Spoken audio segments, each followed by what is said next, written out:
Warm up while you can. We will deploy soon.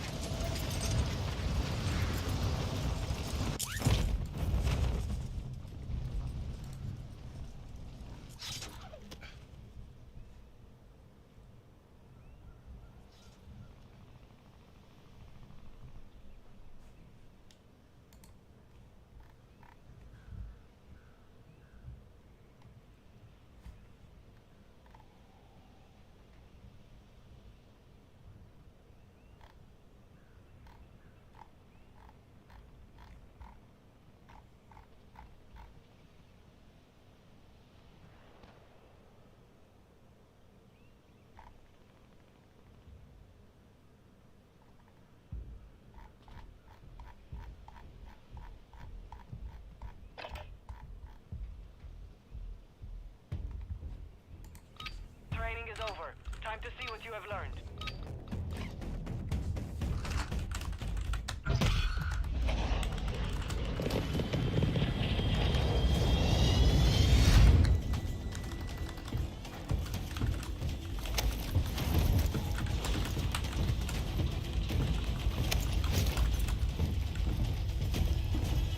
Yeah, what's up, boy? 5 seconds, stand by to deploy.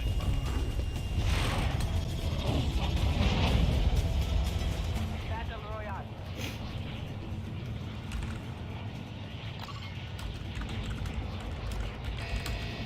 Got gas closing in fast.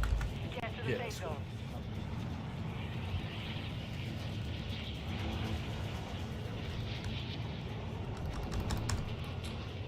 I'm a captain. Nah, I'm gold 1 or gold 2, I think. Whatever the fuck it is. I'm minus 23 SR. Again.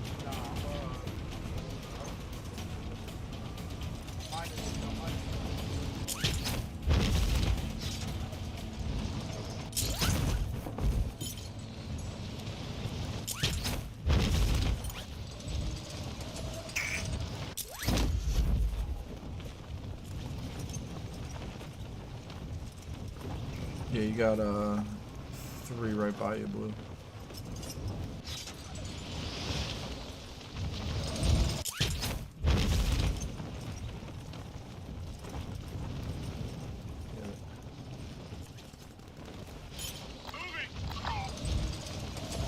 Yeah, you got 1 right. Yeah, that works. I got 1 right here on me.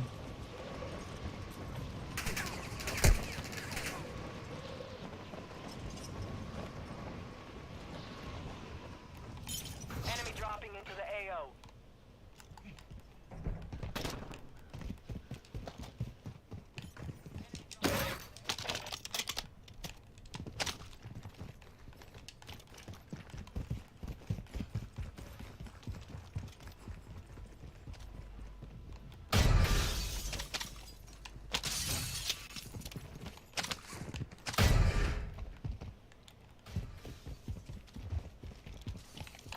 Wrong thermite!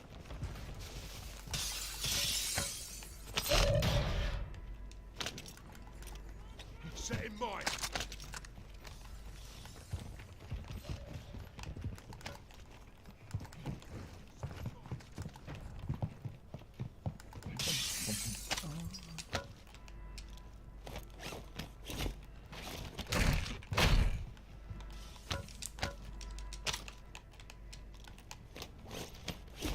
I know, dude. They label those shits fucking money, but like, there's like never anything in there. It's like 1 fucking bag. Gas is moving. I know, dude. They label those shits fucking money, but like, there's like never anything in there. It's like 1 fucking bag.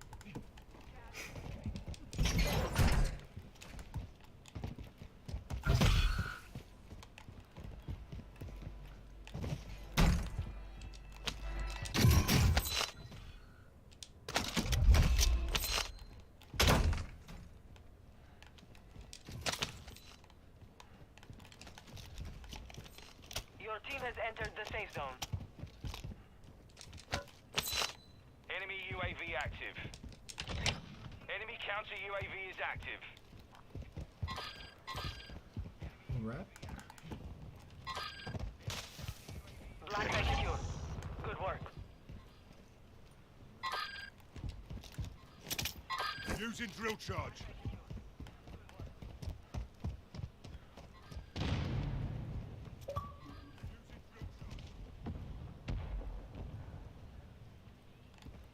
Black site is clear. Area secure. Fuck that enemy.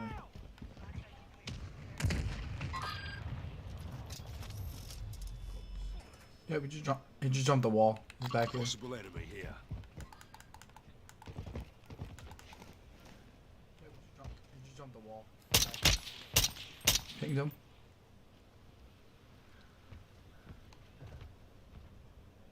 He's still up there. Broke him. He's got yellow shield.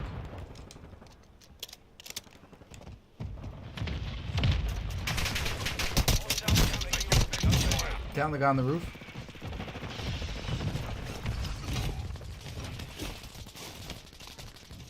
Down the guy on the roof. Yeah, they're on the roof. Ours. Down the one, another one on the roof behind us. Your squad mate is in the gulag now.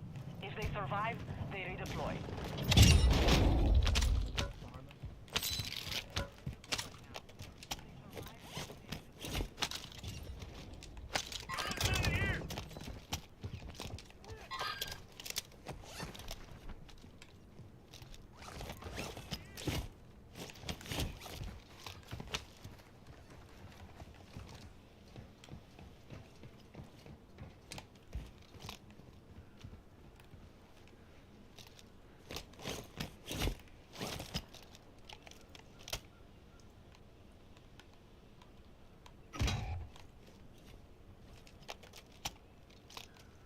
Your squad mate lost the fight. Now they return to base.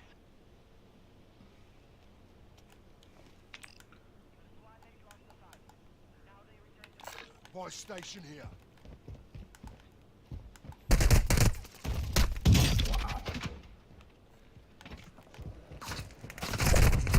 Bro, he had no angle. How was it? What the fuck? He had a spot. He's pushing me now. X-ray moving here. Getting intel on every location. Compromise. The enemy onto you.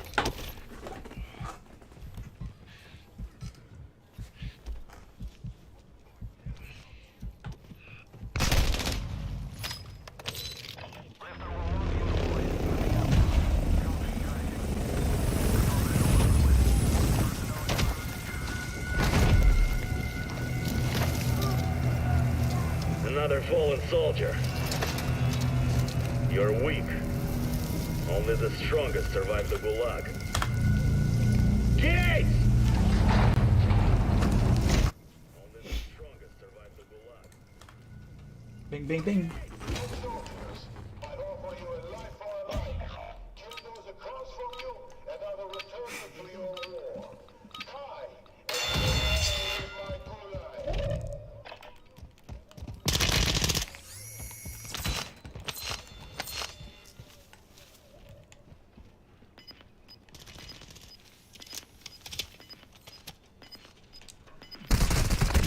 Come on. You're done. Fucking Sending you back hiding, to base. bitch.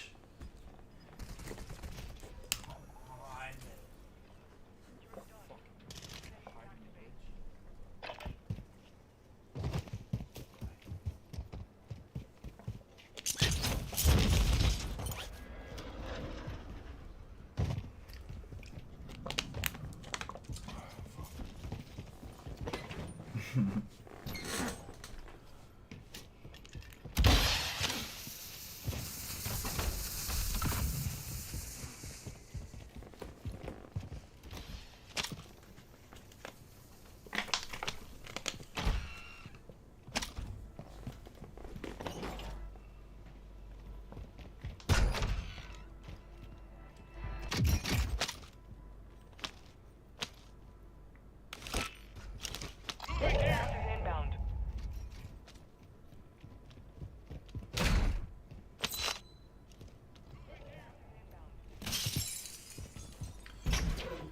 Oh my god, bro. These motherfuckers don't stop talking. Like, teammates are so bad annoying. Don't stop talking.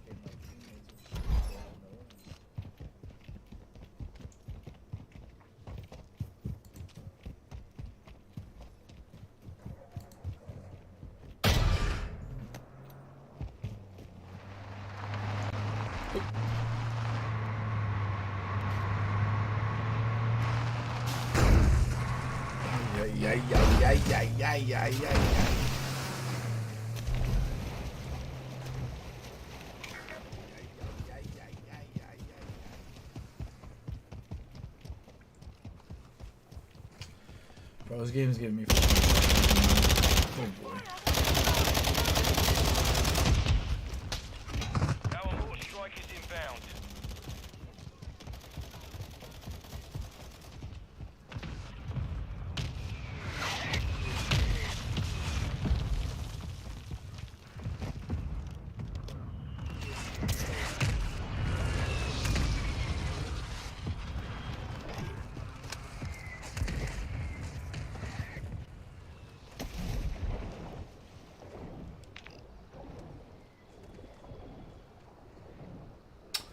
Well, I guess I'll just sit here and watch my teammates.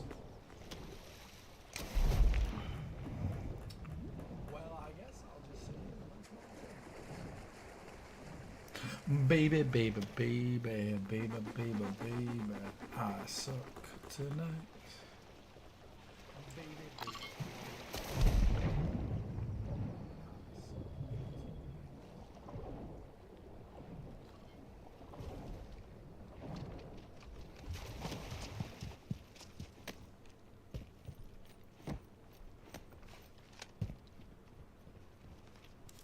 Alright, so the reason why I have my teammates muted right now is because they're saying that they're not gonna buy me back. They're not gonna buy me back because they want to buy plates.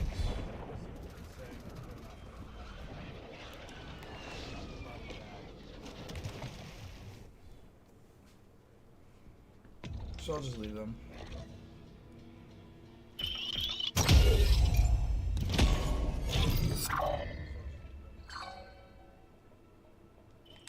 I didn't abandon it, said I could quit. It said I could quit. Bro, like, how are you not gonna buy me back? Like, I don't talk to them because I'm gonna rage in like 3 fucking seconds. So they're like, oh well, I'm gonna go. Don't buy him back until we get plates. Okay, because that makes fucking sense, right? That makes fucking sense. Oh, fucking losers. Bitches. I can't stand fucking people in this game. I can't stand people in general. I think people are fucking stupid and annoying. I fucking hate them all. But don't play this game, bro. Like, if you ain't gonna play, like, get your teammates back. How about that? Yeah, that shit's not paper. Like, get your fucking teammates back. Like, I'm sitting here watching you run in circles by the buy station, and you guys are literally saying, "Oh, I'm not gonna buy this dude back." That's why I muted. That's why I put myself on mute with them. Fuck that, bro. Shit's fucking trash. Fucking aggravates me.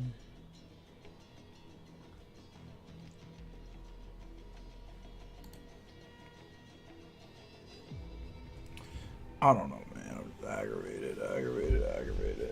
Is there anybody? Nope. What is this? What does this button do? Nothing.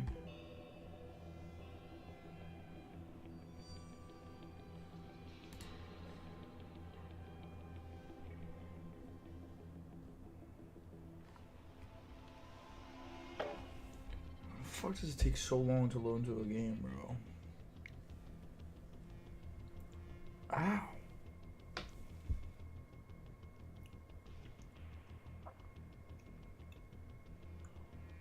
Oh, teeth.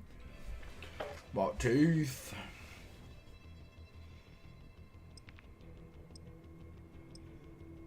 Mochaccino, right.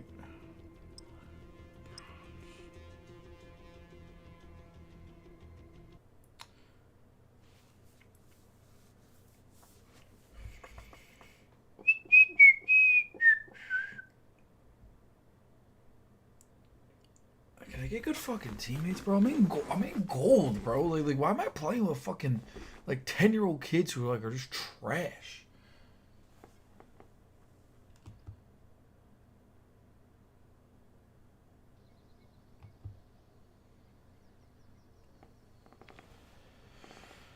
Fucking aggravating, bro.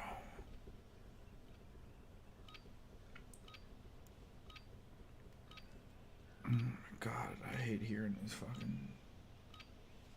This game is so bad. Use this time to practice. We will be deploying soon.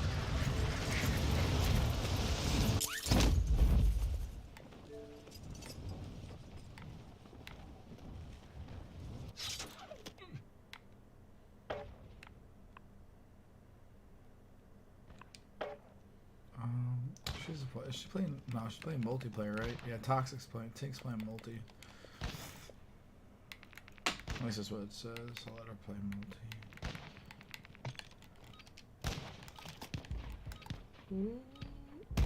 Thank you.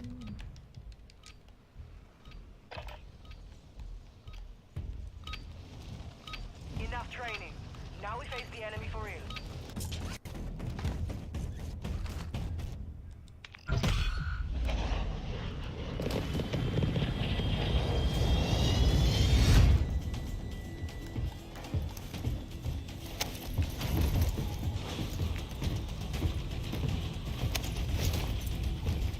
Money King. And everybody's camouflaged except for my ass.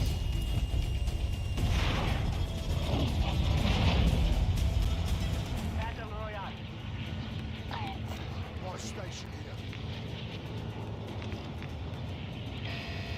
Gas is approaching your position. Move to the safe zone. Enemy soldier incoming. Why are they going over there, bro? I'm not following them. I don't give a fuck.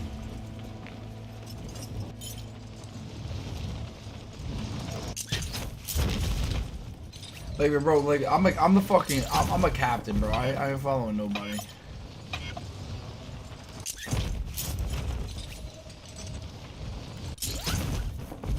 I'm fucking following the captain. That's the rules. Thank you, Blue. You figured it out.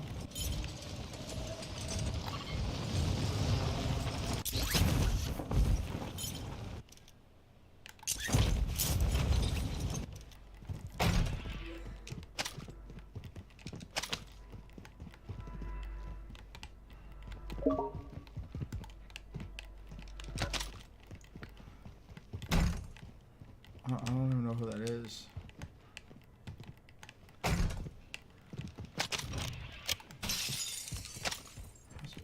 How is there no money?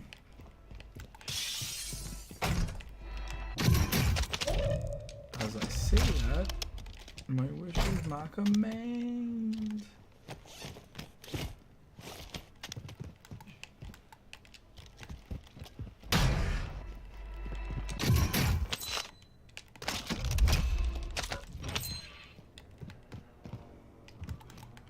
Alright, what do we got? 3 grand. Where is that? Tag B.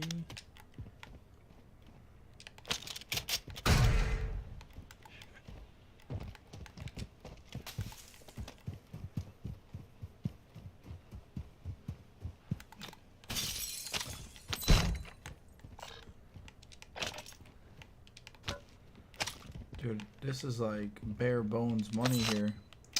Bare motherfucking bones.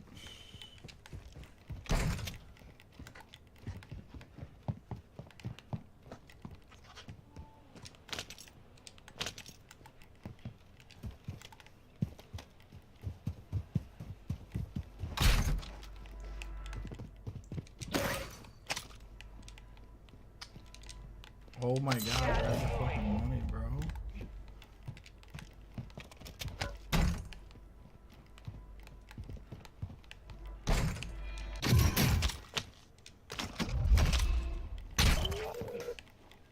Positive ID on the bounty targets. Eliminate them. Shit's still glitched out. It is unbelievable. Your team is in the safe zone.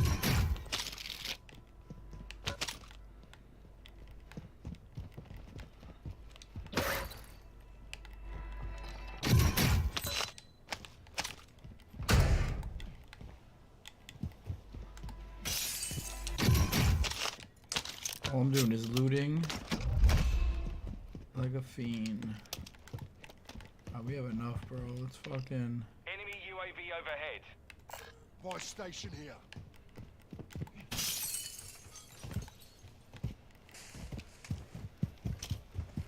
Friendly precision airstrike inbound.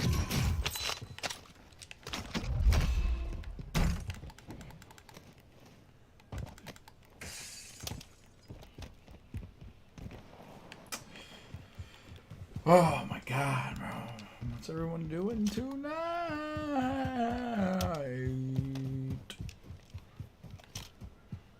Why did they put a crate up in the hills?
Friendly mortar strike inbound.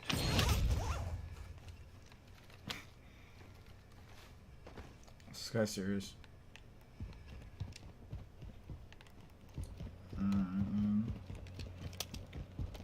I don't buy anything. I don't give a fuck.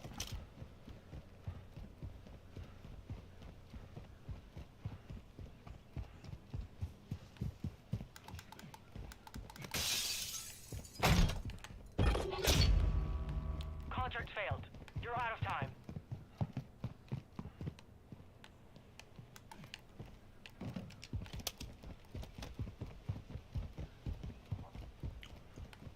This is what I'm saying. Whoever's watching, this is who I'm playing with. These fucking clowns.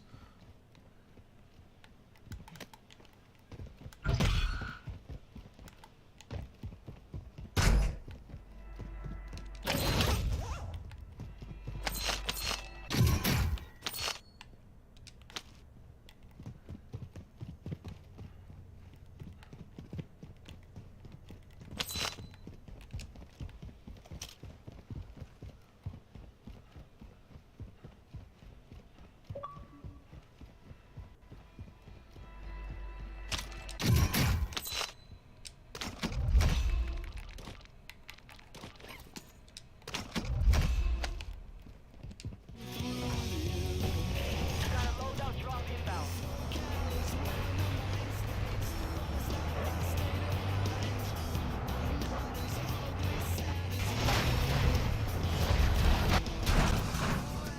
Gas is closing. Get to the new safe zone.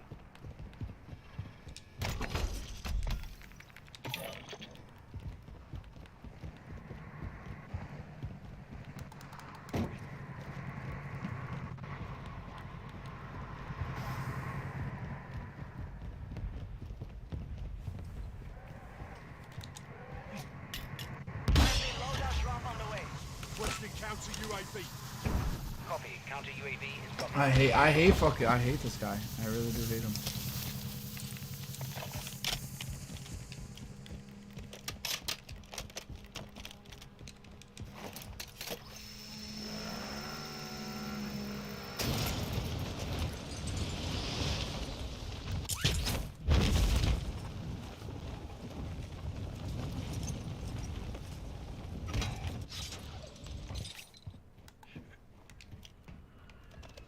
You're losing round.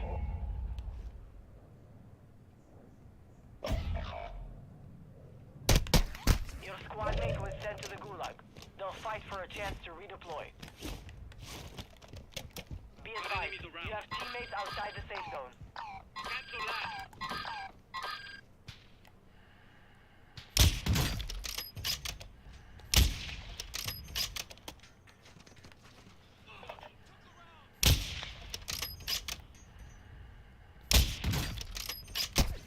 I'm taking effective fire. What? How is that not a down, my guy?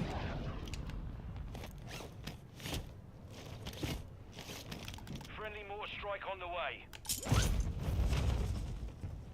Eyes up. This sector's hot.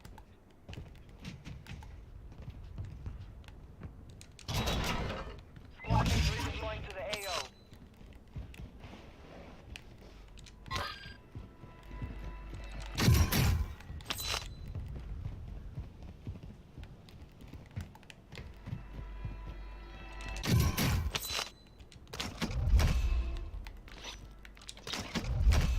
fucking recon flyover.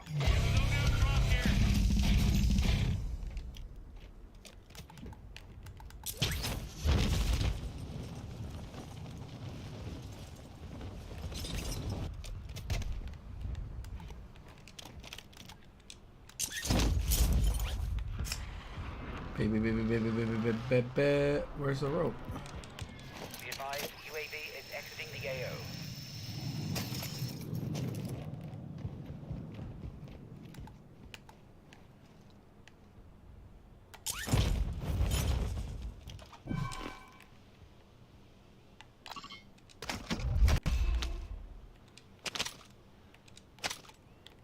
Alright. I need fucking sniper ammo. Like, I have nothing, bro.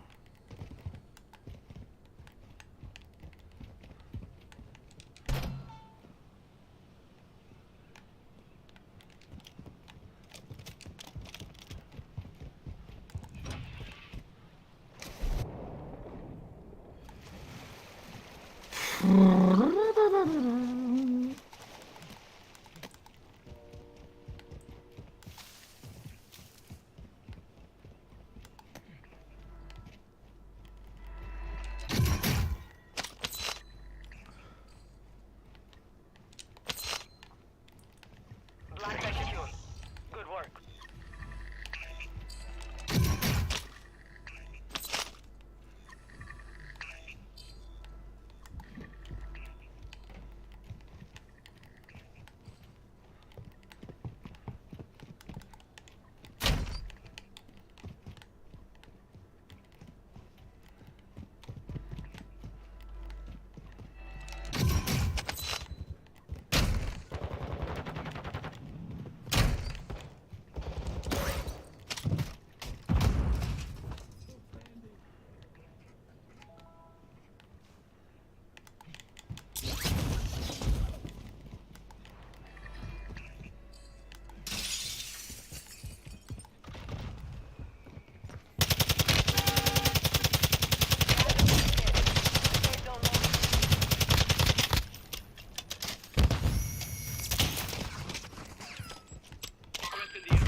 No way.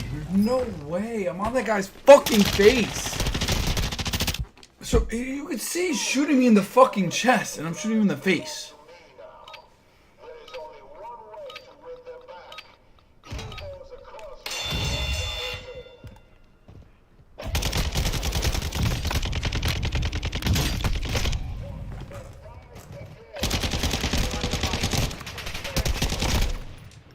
you. He was off to the left shoulder, but okay, we'll give him that.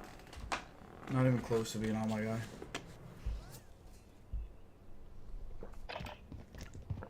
Ridiculous. Got gas moving in. Congratulations, my dude. You got 30 grand. Buy me back, or like what are we doing here?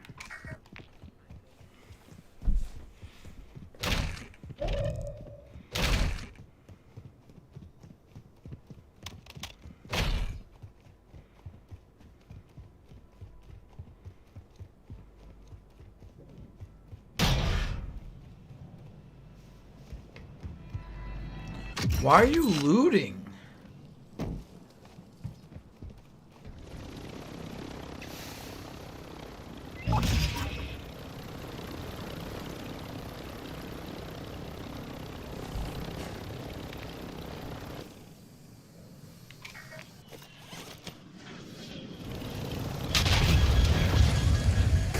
What in the world?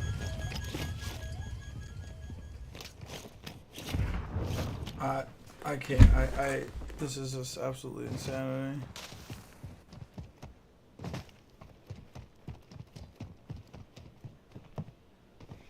Like, explain to me how these people are allowed to even be in like lobbies like this. Like, this is fucking bullshit, bro.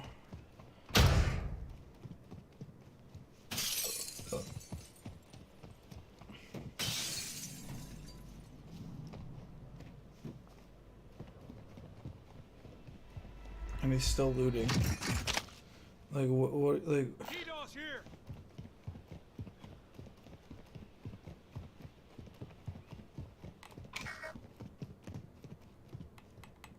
Got a truck here!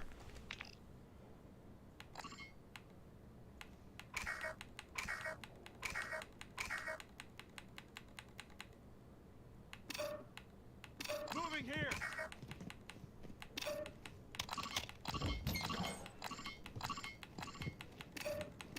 Enemy movement. Friendly mortar working well.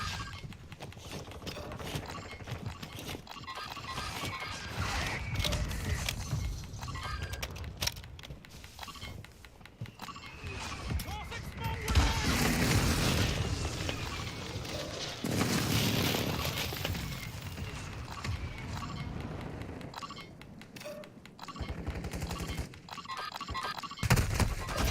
Thank God. Target out there. Return to base for debrief. I hope you all die in a car crash.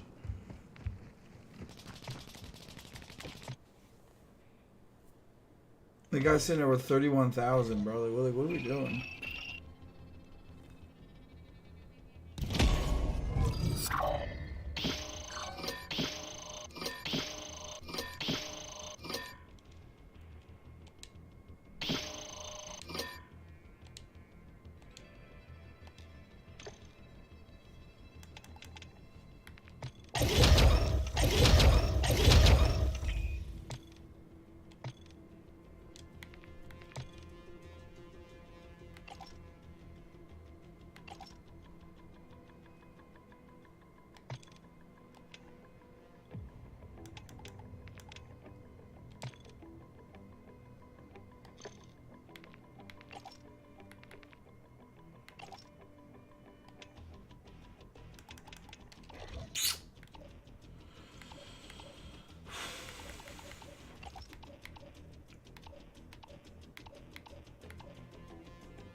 What in the world is going on? I can't do anything.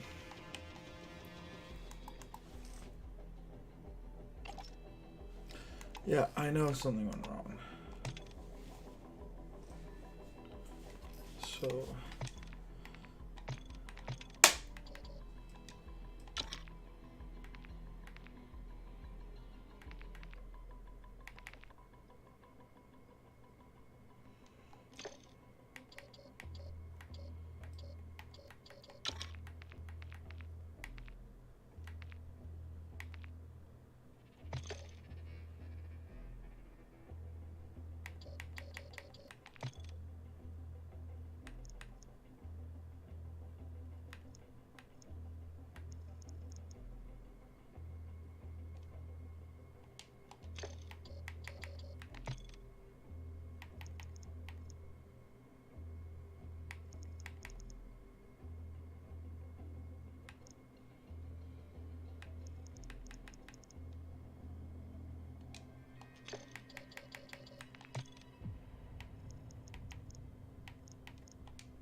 Alright.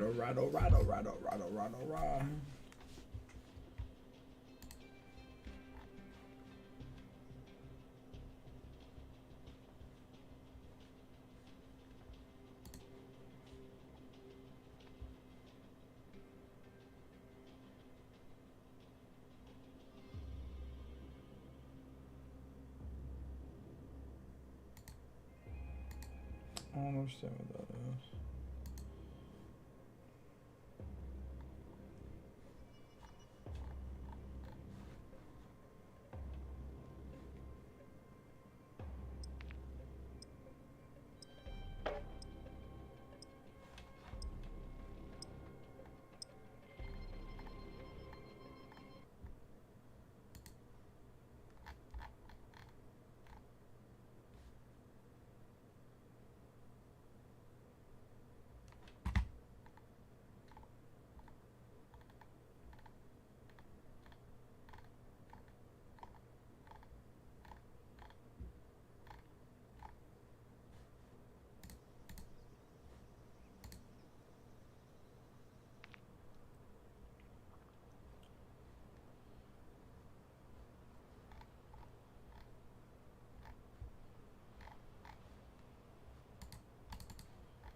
My man was about to land.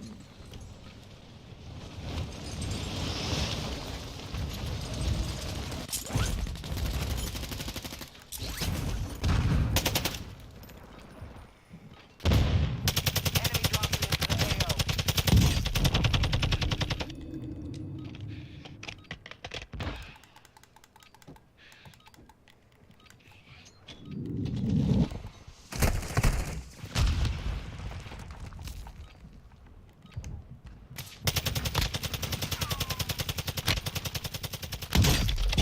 Dusted him.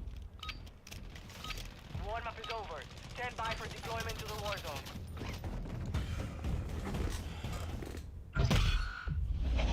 I don't know if I like this. I don't know if I like this shit anymore, bro.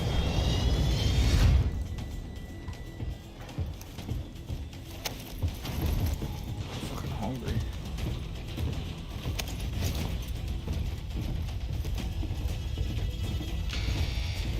Five seconds, stand by.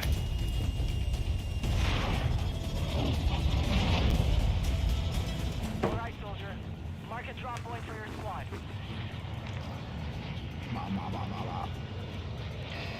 I picked last time, Gas someone is else can closing pick in. this shit. Proceed to the safe zone. Moving here.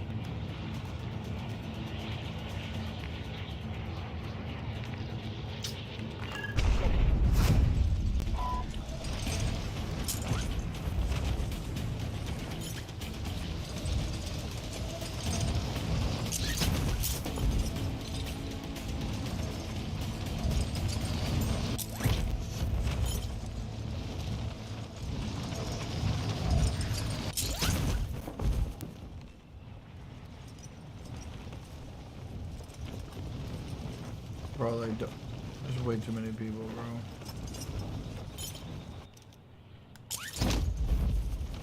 I'm not doing it.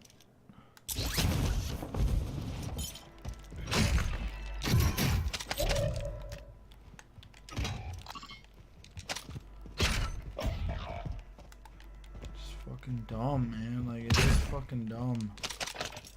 It's just like, I don't...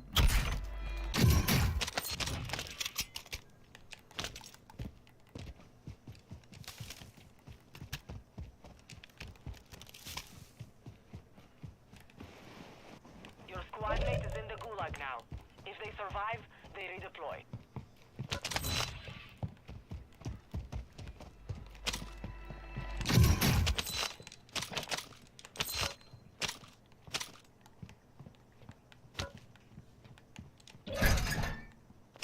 An X12. That's a great gun.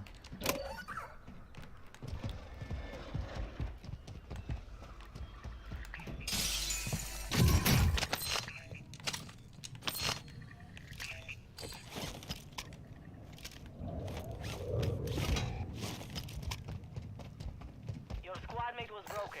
They are no longer with us. Motherfuckers better thank me for not playing their stupid fucking games, bro. Like, oh, let's land here. There's a million people landing.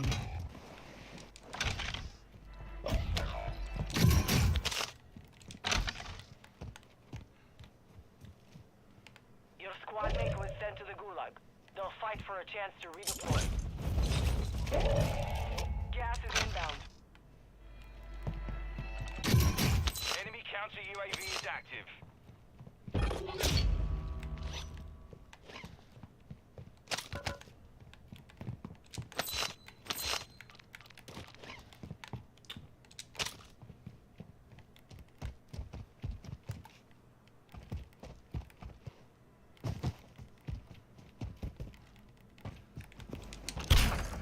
Be advised, part of your team is outside the safe zone. You're the last one on your squad. Finish the job. Your squad mate lost the fight. Now they return to base.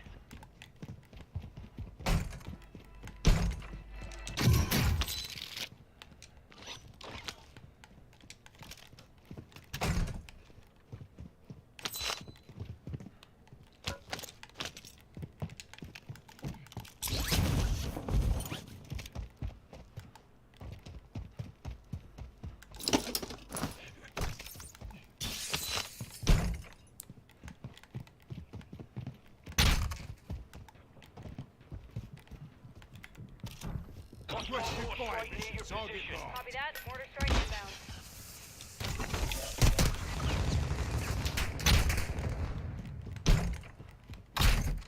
Thanks.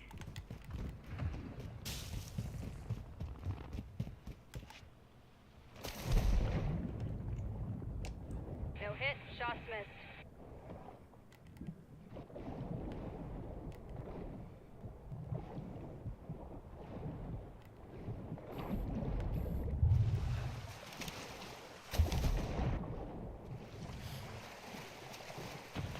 Enemies deployed a counter UAV.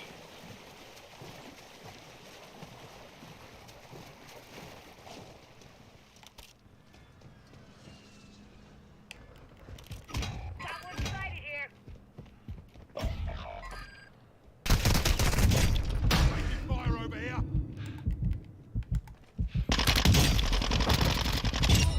Close one.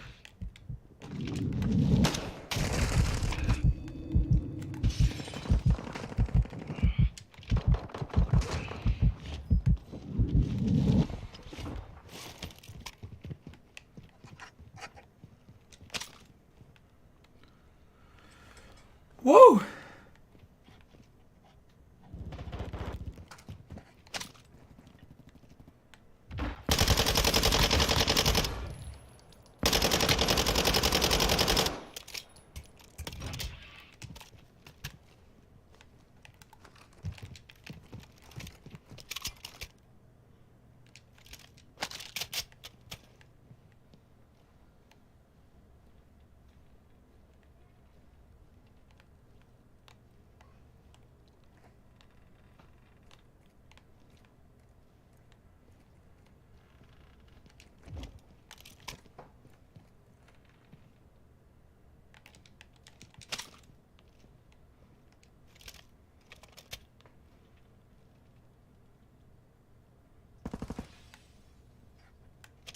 They're throwing Semtex. Hostile UAV in the area. Enemy soldier incoming.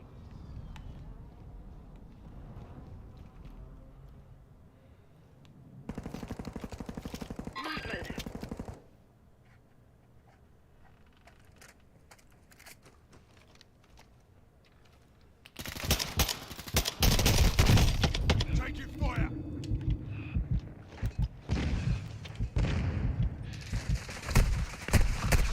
Wow. Target spotted.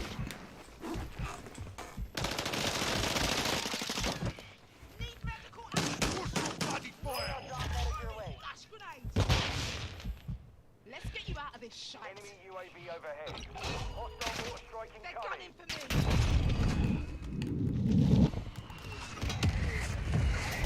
Jesus Gas inbound. Christ. Safe zone relocated. Your office is left. Get it done.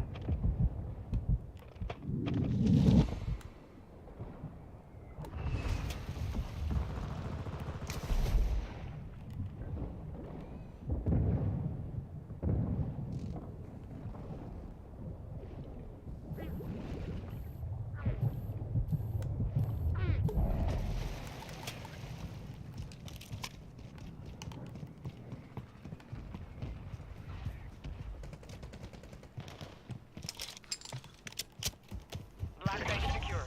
All clear.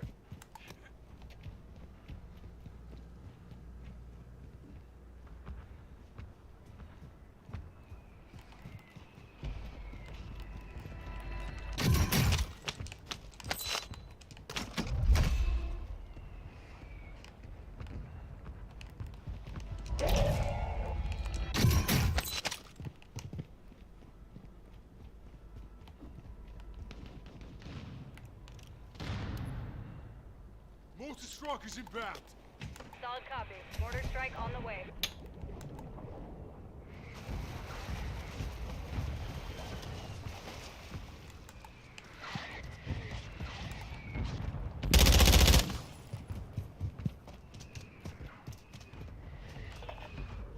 No effect on target.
how is that? How did he know I was in this building? Just don't fucking get it. How the fuck do you know I'm in that building? Belong to me now. There's only one way to win them back. Kill those across from you.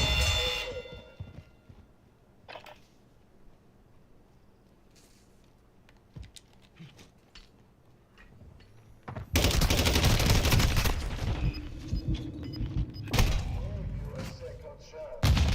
That landed right on him too. Back to base with you.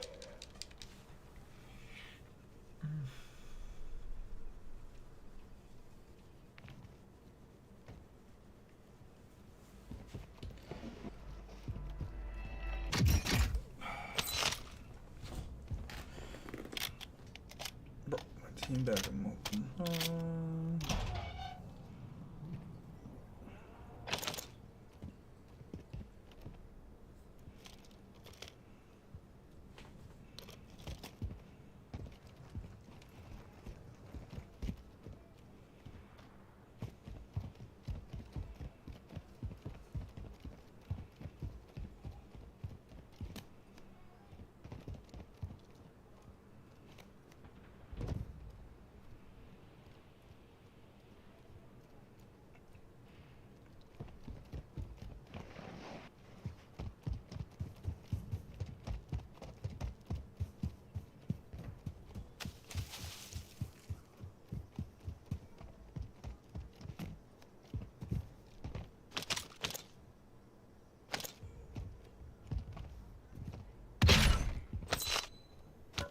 Gas is closing in.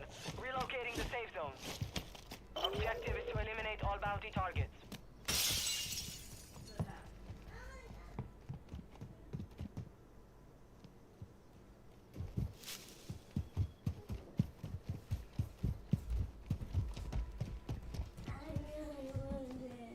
Hey, bums.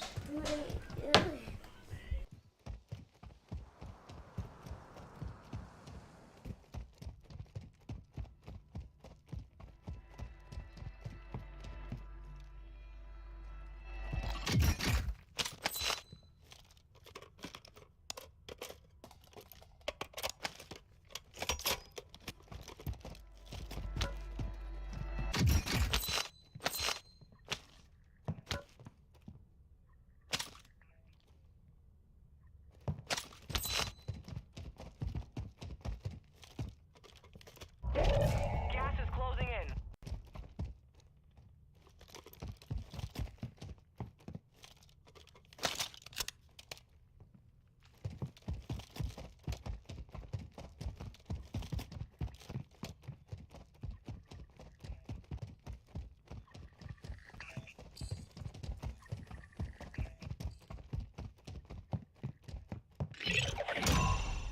All bounty targets are down. Well done.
inbound.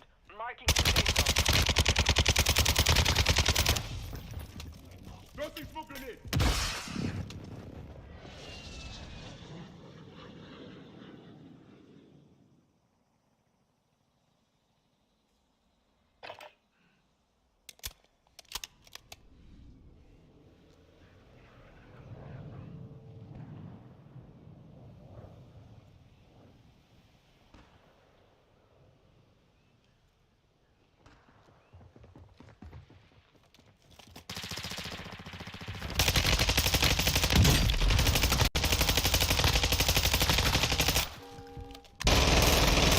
Losing ground.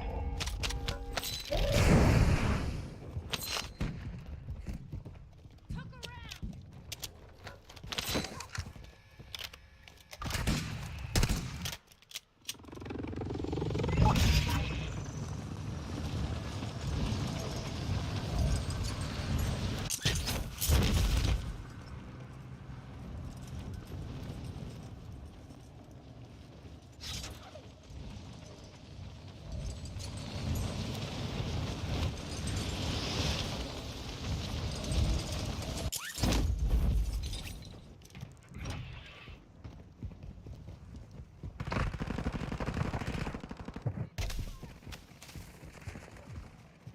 Enemy marked.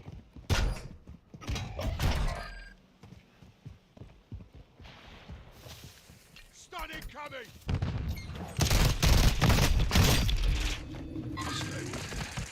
It's nothing.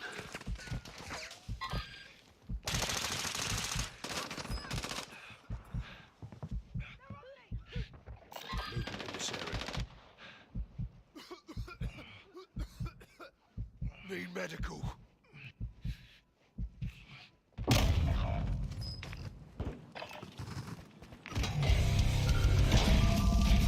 Learn from the loss. Failure is a wise teacher.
I'll mute. I'm sorry, guys.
Wow. Wowsies, wowsies, wowsies.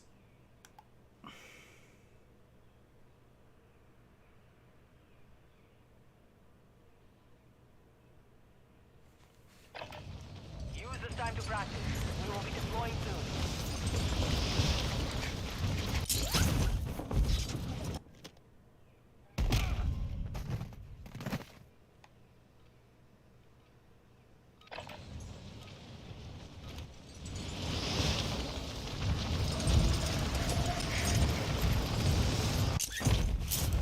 Ba-ba-ba-ba-ba-ba. Oh.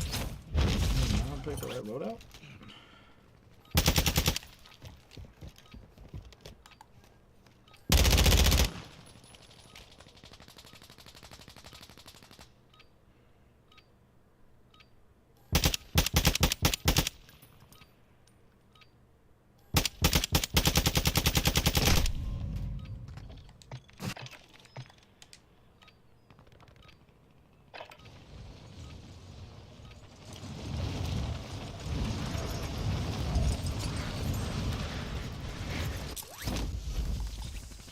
Hostiles dropping into the area.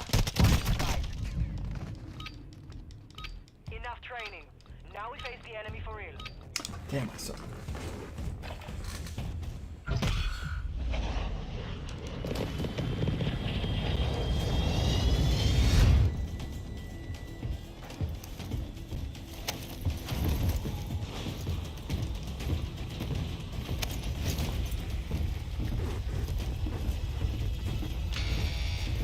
Jump in 5. Get ready.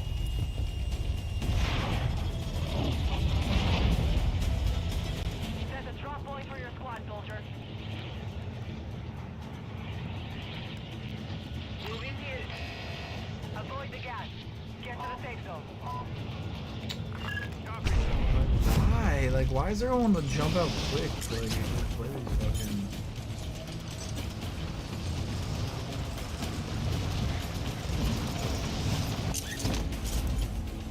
Moving. Amigo.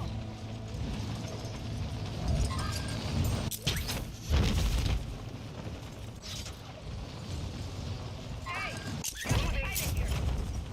Enemy visual. Enemy soldier incoming.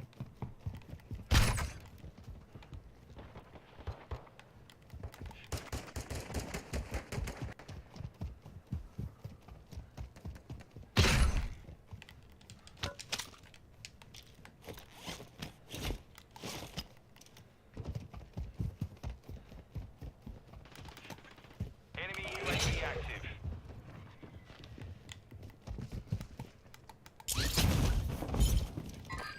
Fucking enemy.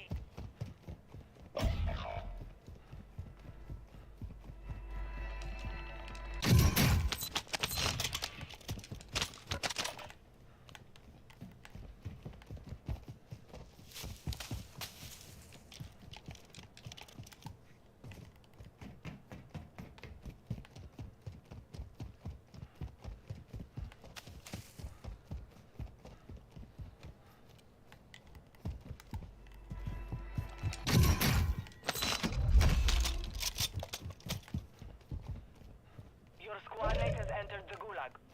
Surviving earns them redeployment.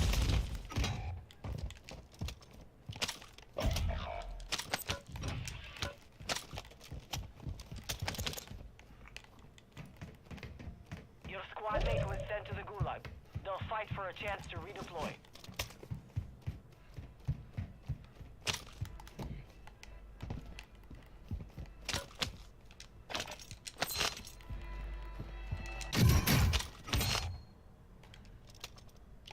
Your squad mate has failed.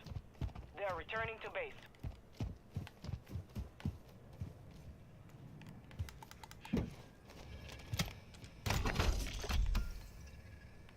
You got gas moving in.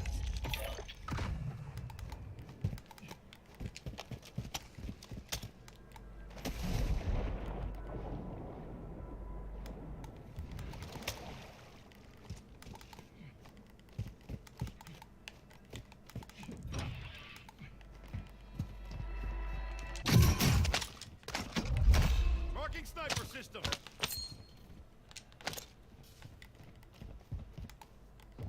Some of your team is still outside the safe zone.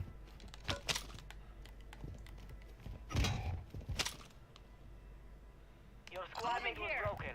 They are no longer with us.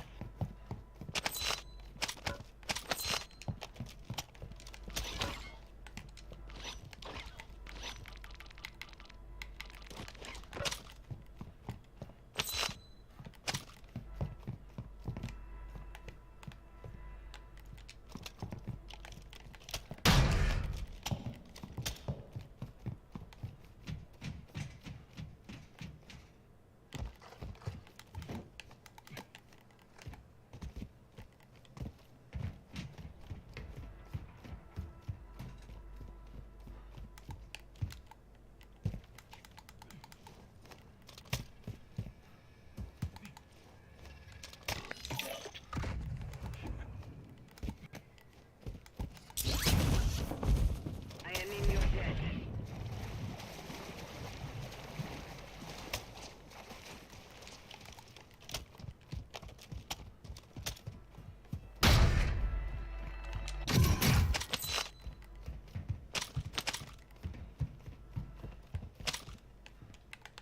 Marking sniper system.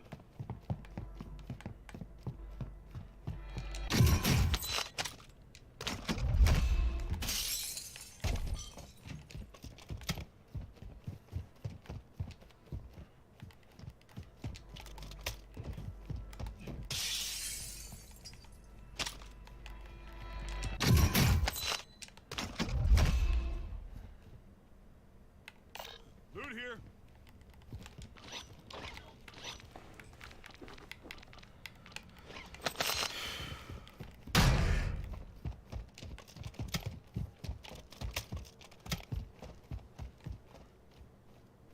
Marking self-revive.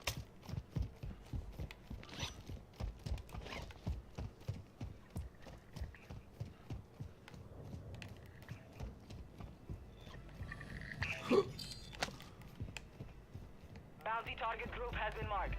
Kill them all. Why is there so many like decoys?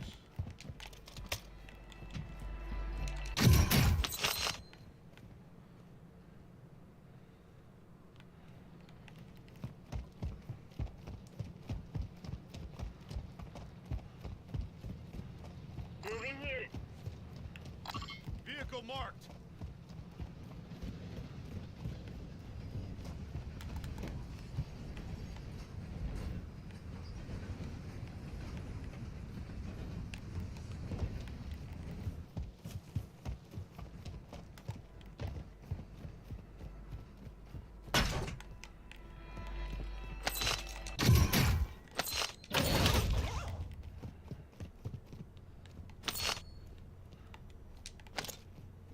Friendly airstrike in the AO.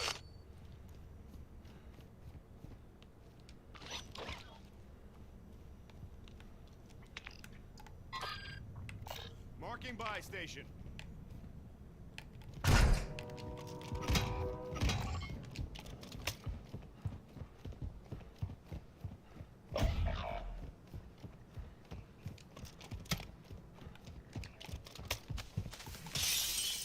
You've got a loadout drop inbound.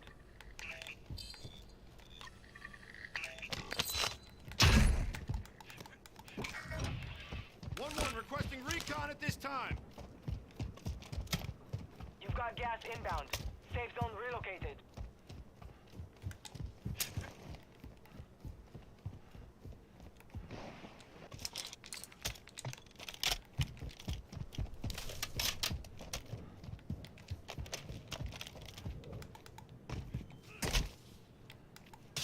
Be advised, UAV is exiting the area. Marking buy station.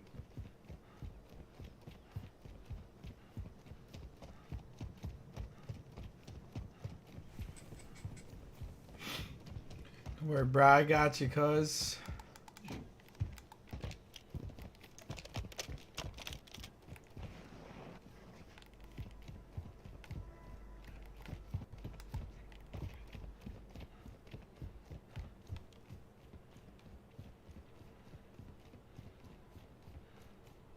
Gas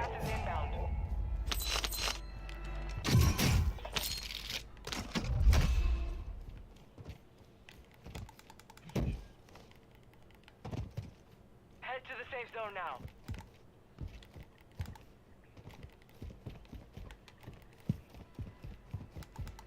Time's up. Contract failed.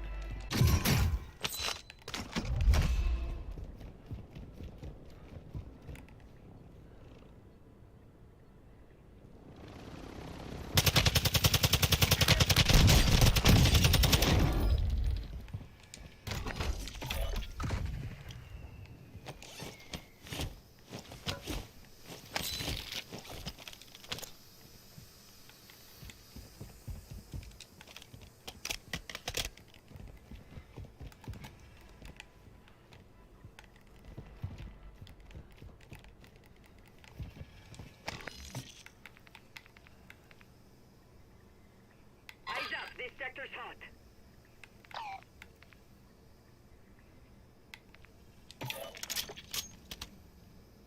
Eyes on an enemy operator.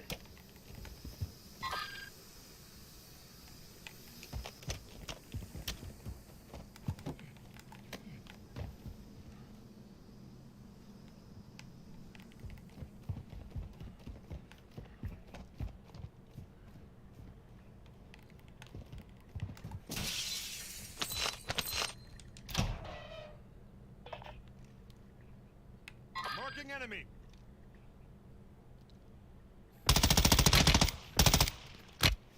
Mortar support incoming. Copy that. Copy. Mortar strike inbound now.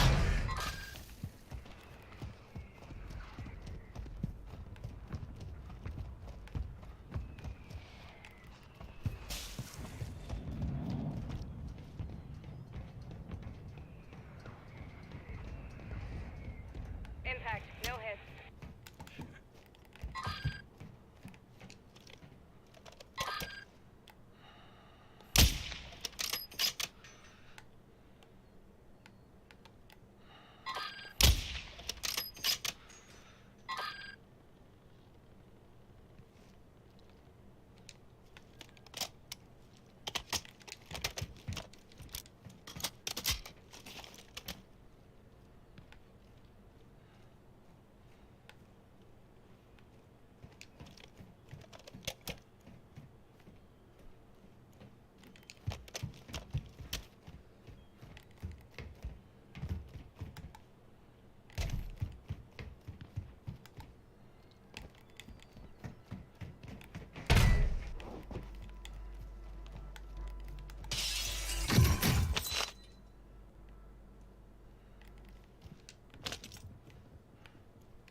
Moving here.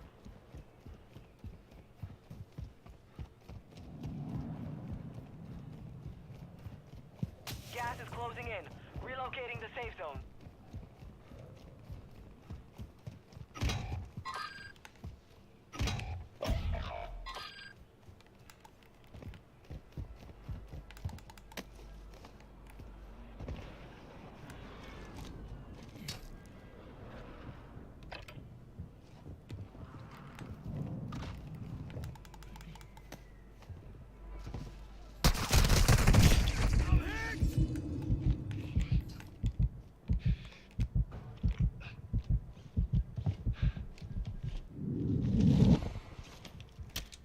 Throwing grenade.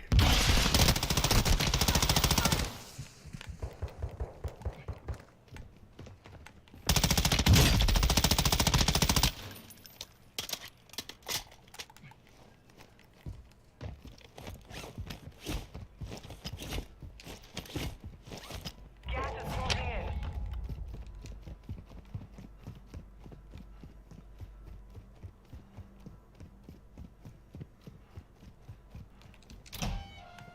Advise you move to the safe zone now.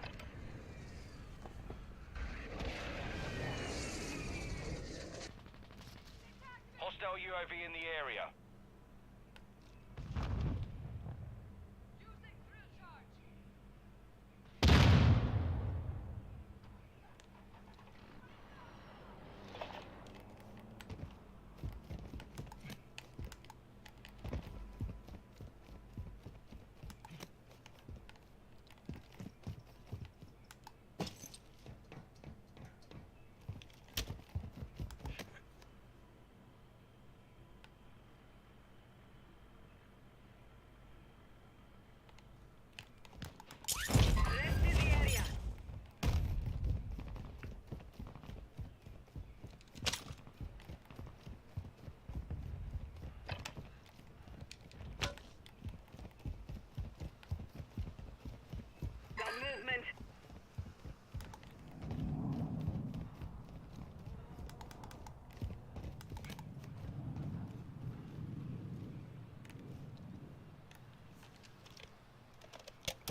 counter UAV is active.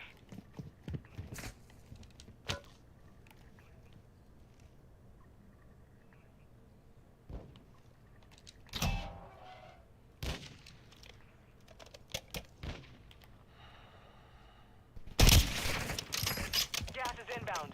Marking new safe zone. Taking effective fire!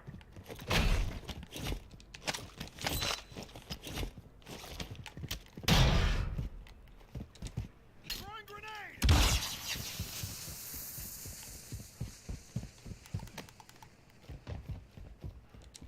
Throwing grenade!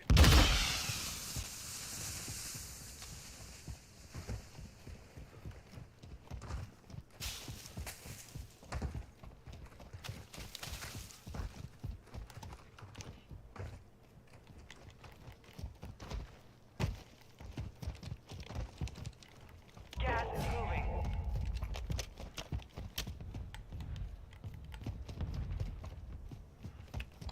Moving here!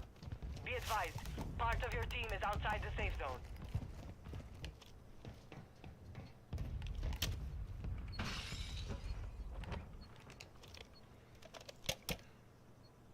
Marking enemy!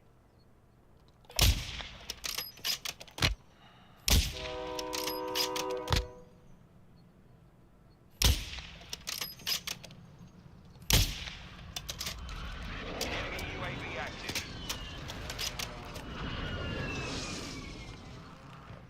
Hostile counter UAV overhead.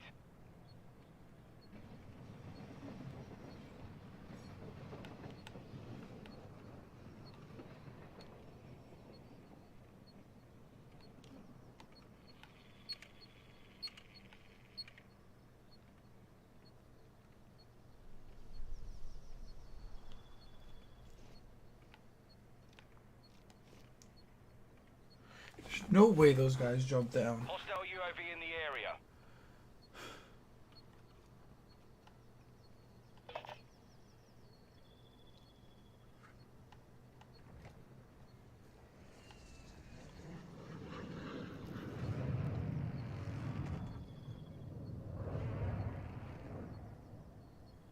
That's fucking weird. Attenzione! This sector's hot!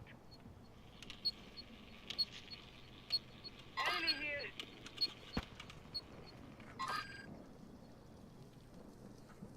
The gulag is locked down. Area is clear.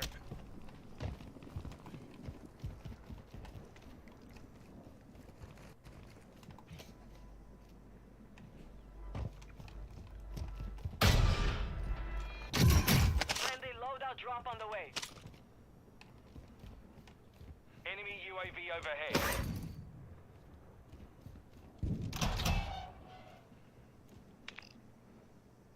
Enemy movement! Moving here.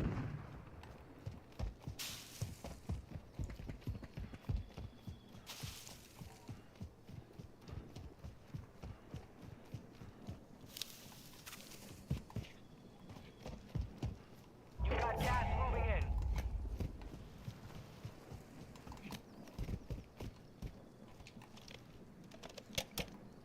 Move to the safe zone. Moving here. Throwing grenade. I'm hit.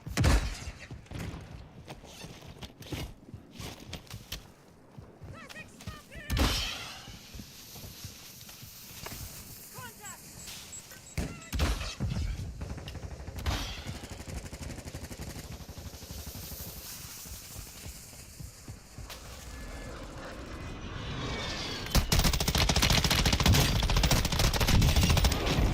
Took a round.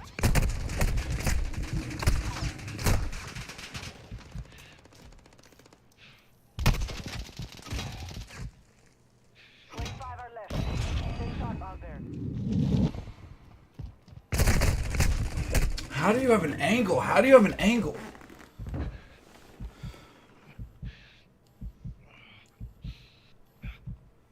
Gas is closing. Enter the new safe zone. Haunting, boy.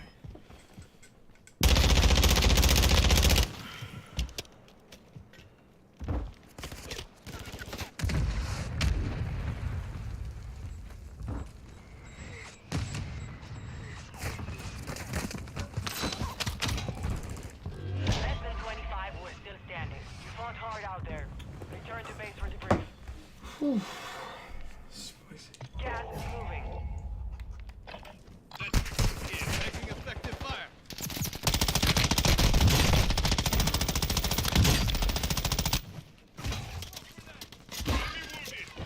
The M13.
You know, I mean,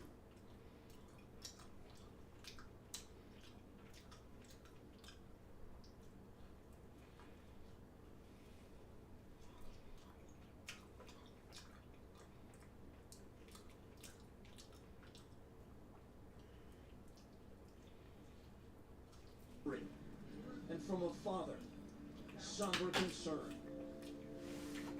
Her parents and sister flew in from Canada to help. They are baffled. Dearest Tumblr, lurker, reader, stalker, whoever is interested in the trials and tribulations of my fascinating life. There is a wider world out there, and I have only seen a fraction of it. I'm very excited. I will be seeing new places and hopefully meet some interesting and nice people. I'd be fine with a stranger talking to me, but I'm not very conscious of what I'm saying most of the time. I take things too far, and I have no filter. It seems I always make the biggest mistakes at the worst possible moments. My mouth is my downfall, and it will get me in trouble.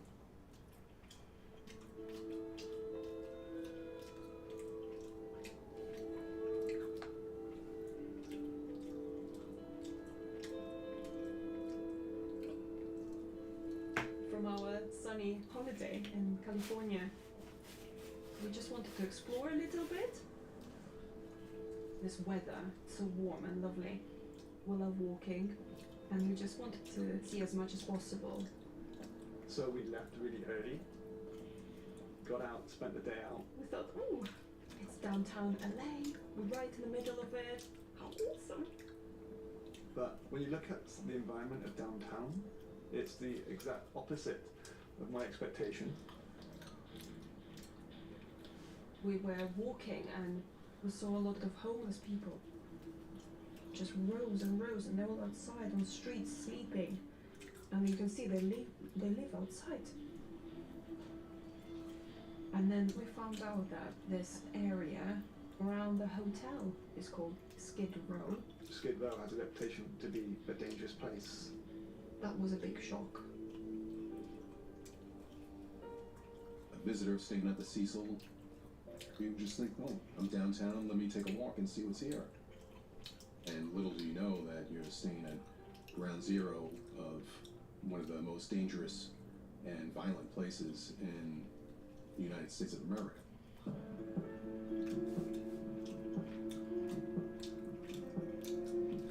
Skid Row is a 56-block area in downtown Los Angeles. It's one of the poorest areas in the entire world, and it's existed for over 100 years. Currently, about 8,000 to 10,000 homeless individuals live on Skid Row. Okay, let me just say this. Nobody was born on Skid Row. There's a lot of stories out there. I'm from New York City. When I lost my job, I just took to the road. And eventually I wound up here in LA. And I found myself living on the streets of Skid Row for 21 years. And it was pretty rough. But they got all the missions, shelters, right here. Almost all of our homeless services are located in this one area. So the only place to really go if you're homeless and want assistance is Skid Row. And it's become a dumping ground after people are released from prison or jail or from a mental facility. They are dropped off on Skid Row because the city wanted to make sure that these types of people remain separated from the rest of Los Angeles.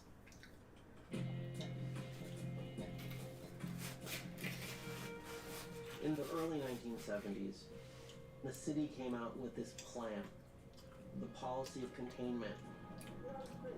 Containment was almost like an experiment of, let's see if we can contain anything bad that's going on in the rest of the city. And directed to Skid Row, it was like they just put an artificial moat around this place. And now the police are literally there with a barrier stopping the homeless population from being allowed to leave. But within this border of Skid Row, it's the Wild West.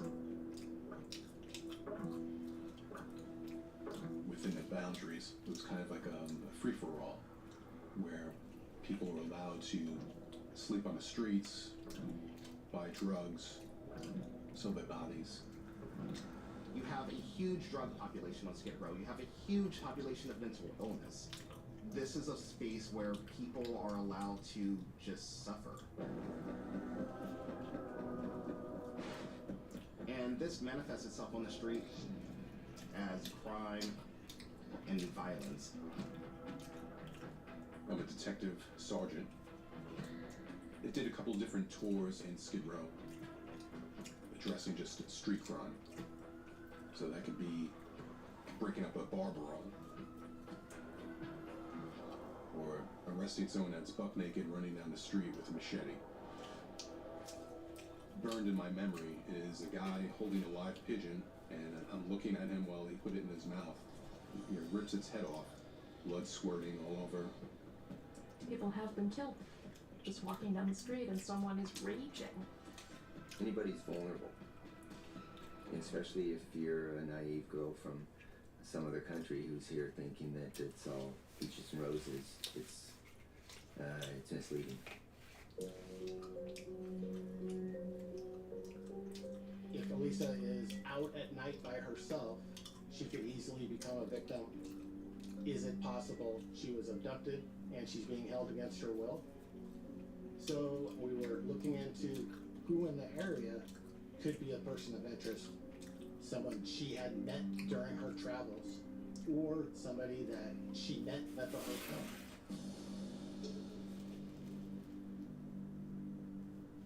Over at the hotel, the investigators became aware that there was security footage.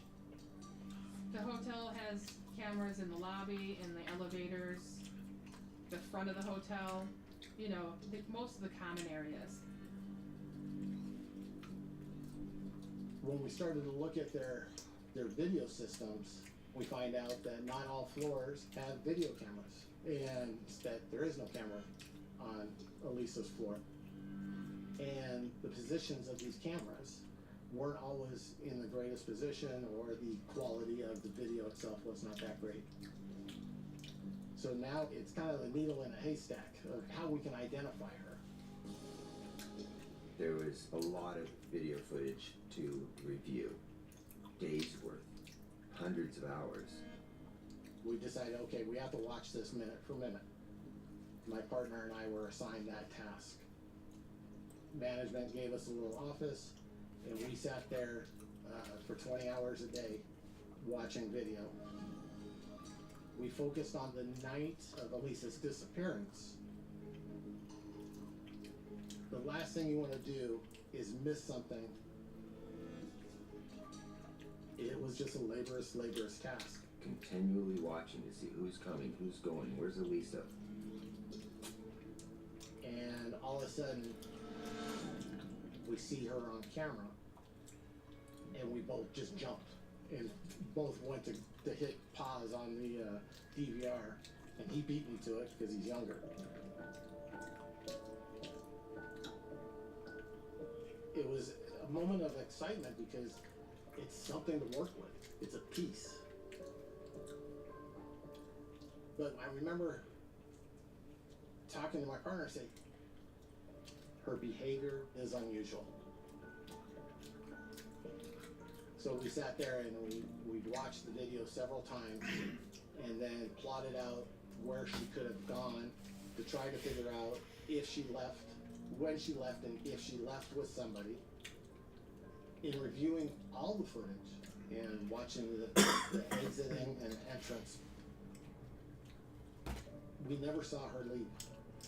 And we communicated that to our peers, that we felt that she's still here somewhere. She never left the hotel. She never left the hotel.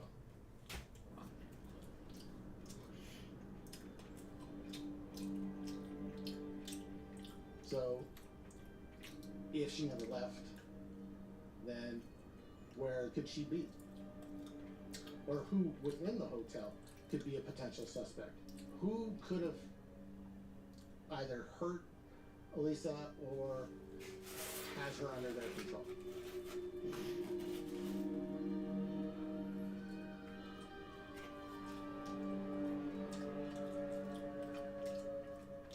I think that Alyssa Lamb walked into a situation that I think was very different from what she expected. You really don't know who is sharing this environment. There's so many different types of people checking into the Cecil on a regular basis. I mean, it was somewhat of a flop house for some of our guests. There's some despair going on. Tourists probably don't realize this, but the Cecil Hotel is an alternative to apartment living for people who don't have a deposit, can't pass a background check, they don't want someone knowing where they are. And so it attracts people who are fresh out of prison, people who are on the run. The person who's in the elevator with you might be an 85-year-old sex offender who can't live anywhere else. Sometimes it was scary. We were faced with a lot of security and safety issues. In the 10 years that I worked there were thousands of 911 calls. Thousands. Because, you know, you need help. When I was on patrol out here, you could expect at least 1 to 3 calls a day at the Cecil. I remember somebody trying to burn down the hallways. We would get domestic violence type of calls, or someone just shot up drugs and having a bad trip. Fights would erupt, you know, assaults, stabbings.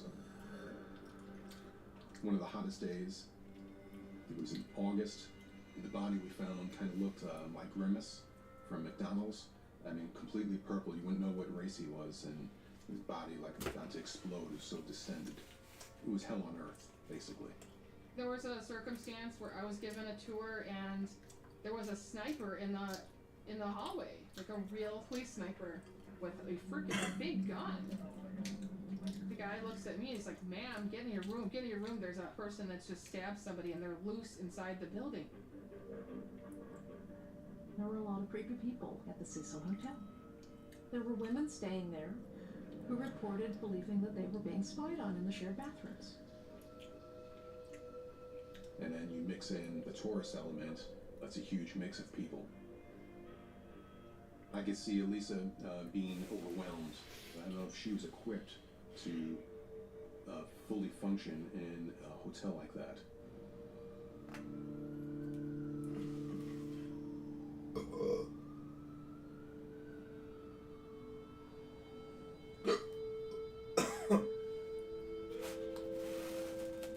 Since the detectives knew that there was no video footage of Elisa leaving the Cecil, investigators had to search throughout the entire hotel. You've got to try to locate her as quickly as possible in order to protect her, you know, should she be in harm's way.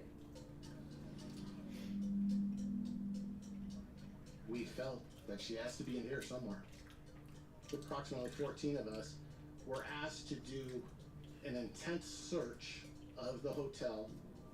It's a very large hotel, and we were all anticipating a very long night. We get one shot at this, let's do it right. You would have to go from room to room to room, and everything in between that. I said, well, we have over 600 closets here. You know, I mean, okay, well, let's look at them all. Manera que dos en un piso abriendo la puerta a los policías que checaran closets y todo, baños y todo, hasta que abrimos todito en el basement, en los lockers que había. Looking, you know, literally under every crack and crevice of where a body could be hidden, where could someone be, you know, stowed. They they started asking questions like, when does your garbage go out? Your employees, what time do they start? What doors do they come in and out of? And I started thinking to myself, what? Oh my gosh, what, you think she left in a dumpster?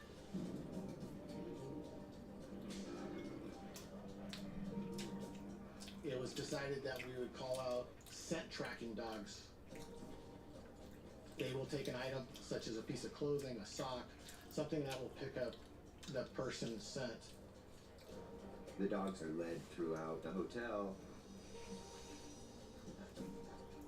Eventually, the dog was able to locate the scent from Elisa's room. You get that little heartbeat, like, oh, we might be onto something. On the 5th floor, the dog tracked in a westbound direction towards a big window that looks out from the hallway onto the street. And outside the window, there is a fire escape. However, that's where the scent was lost. By that time, everybody was on overtime, probably going into 14 to 16-hour day. A team of detectives with canines was assigned to search the roof. So they called in LAPD Air Support Division, and they had them illuminate the top of the hotel using their night sun, and they searched up there for Elisa and or evidence and didn't find anything. This is the big unanswered question. Where is she? Traditionally, the outcome after 2 weeks is probably his homicide, and the chances of finding that subject really whittle down. It had gotten late in the evening. It was close to 10 p.m. at night, and it was decided that the following day we would regroup. But the following morning, after the search, the LAPD went on TAC alert because a different investigation came into play. Tactical teams spread across 9 counties in Southern California. LAPD says they are at war tonight with a man who is targeting law enforcement officers. 33-year-old Christopher Dorner, said to be a cop killer, has said he will not stop the killing until he's dead. Christopher Dorner was a former Los Angeles police officer. LAPD was under attack by one of their own. So the next morning, it was decided that the 2 lead investigators with myself and my partner would stay on the Elisa Lam case while everybody else their primary responsibility was the Dorner investigation, which was a higher priority. So we went from about 18 detectives down to 4. And that changed the dynamics of our investigation. And since there was no information that was developed out of the canvas, now we're back to square one. They really don't have any other answers. So now you're hoping that the public can assist you.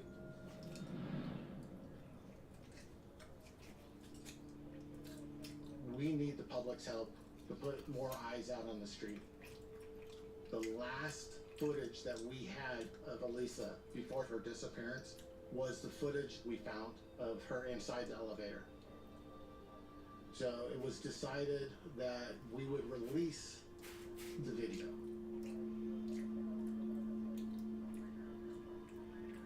We owe it to the family to find her. We don't have the resources. It was a no-brainer. So we put it out. That's where the case starts to go askew.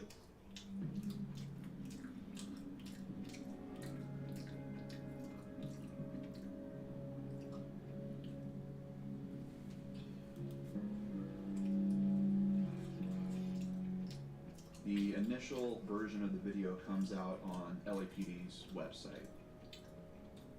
As a YouTuber, I was looking into content and I saw the elevator video. It's a 4-minute video, but there's so much that's going on in such a short time frame. Everyone is just captured by it. The doors open and a woman walks in. She's swinging one arm up, bends over casually to look at the panel, and she's firing down the whole center row of buttons, and then moves to the corner of the elevator. She looks like she's relaxed. She pokes her head out and whips her head both ways. Then she's retreating back and is tucked away into the corner.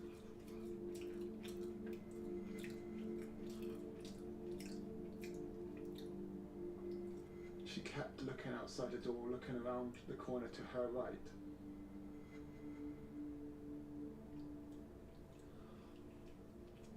Then she would come out of the elevator and she would pop out. She's making these strange steps in almost this square dance motion, stepping back and forth in the door. And she would go to the left, and then you wouldn't see her. And then all you can see is a little bit of her arm.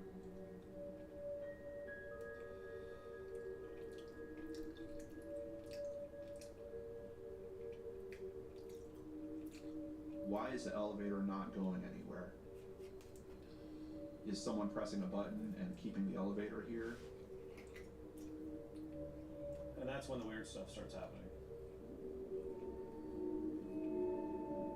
Elisa starts pressing these buttons.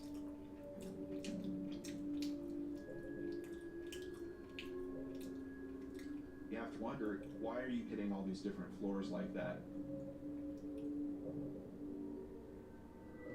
She was running her fingers through her hair a little bit. Her hand movements are very strange and erratic. She's waving her hands. It's like she's conjuring a spirit or like acting something out to someone. You can see the body movements, twisting and turning. And now she appears to be counting with her fingers. It's just such bizarre behavior. She exits to the left of the elevator, and then all of a sudden she's gone. You think, okay, that's gonna be the end of it. But you're just looking at an empty elevator. What the hell's going on here? She's literally not in the video past about the 2:30 mark. And for some reason, that's also been released as part of this. You know, one strange thing is that the whole time Elisa's in there, the door never shuts. And now it shuts very quickly. It's one of those things that really makes you kind of scratch your head and say, this is kind of weird. The door opens back up. Still nothing happens. It's like a mini ghost story built into 4 minutes. And the story is about a girl who gets into an elevator. The elevator isn't working properly. The girl starts having some type of distress and leaves, and then all of a sudden the elevator goes back to normal operation. Why? Like, is there a missing clue in here that I'm not seeing? Or is there something supernatural happening here? It's hard for me to say. There isn't something extremely dark and bizarre that's going on there. Then at 3:59, the video ends. I think most people who are seeing this video know what they're looking at. They're looking at the last known footage of a woman who's disappeared. And with that context in mind, the police unwittingly, like, turned it into a mystery. People were just dying to solve it. I don't think that the LAPD really recognized when they released that video what they were going to get in return. Now to a new development in the search for a woman missing in California. The LAPD has released bizarre surveillance footage of 21-year-old Elisa Lam. I saw the elevator footage as soon as it was released on the news. There was every reason to be suspicious as to what happened. And I was drawn in by the story. The footage is from a security camera at the Cecil Hotel just before she went missing. Police are struggling. Police are getting They're word. at a standstill in What this happened case. to Elisa We're Lam? hoping anyone with information comes forward now. Now the LAPD is asking for your help and fearing for the worst. We knew we had to help. And no matter how deep it went, or how difficult it might be, we knew we had to find her alive. The door closes, and she's never seen again.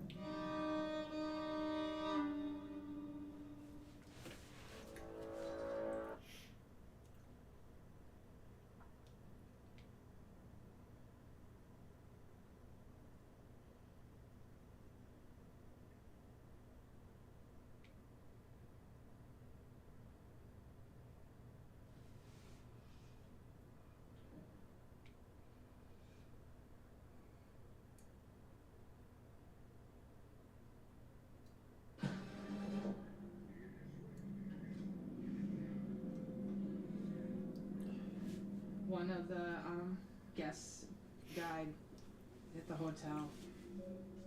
It's hard to process. It's hard to process. Before working at the hotel, I mean, I'd never had any experience with a dead body or a coroner, you know, or even the police. That was like a real eye-opener for me. Come to find out, well, this happens all the time. The maintenance manager, he walked me through the entire hotel. Along the way, you know, he would just point and say, someone died here, someone died there. Suicides, overdoses, murders. At one point, I think I just asked him, is there a room here that maybe somebody hasn't died in? I never got used to that. Never got used to that.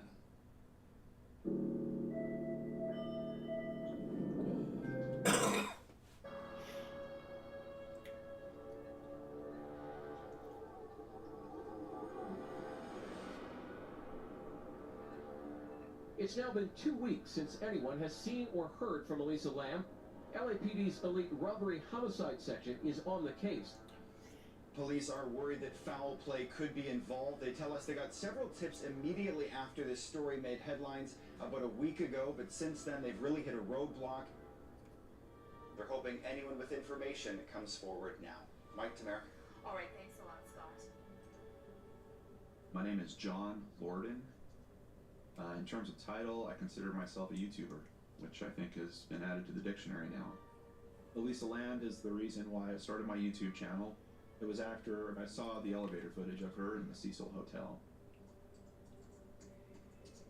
The video was originally released to the press as a message from law enforcement to ask the public for help in terms of finding this girl. She's a missing person at the time.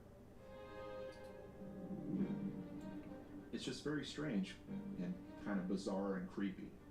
And that kind of pulled me in. I was wondering what the heck is going on. And then Dennis Romero, who is a reporter working for the LA Weekly, puts it up on his YouTube channel. That's when it just blew up in a whole unexpected way. It was huge on YouTube and on message boards, and especially in places like Reddit. And it pings around the internet and gets shared because it's so weird. And it just sort of took off. It went viral. Back in 2013, the concept of a viral video was still very, very new to us.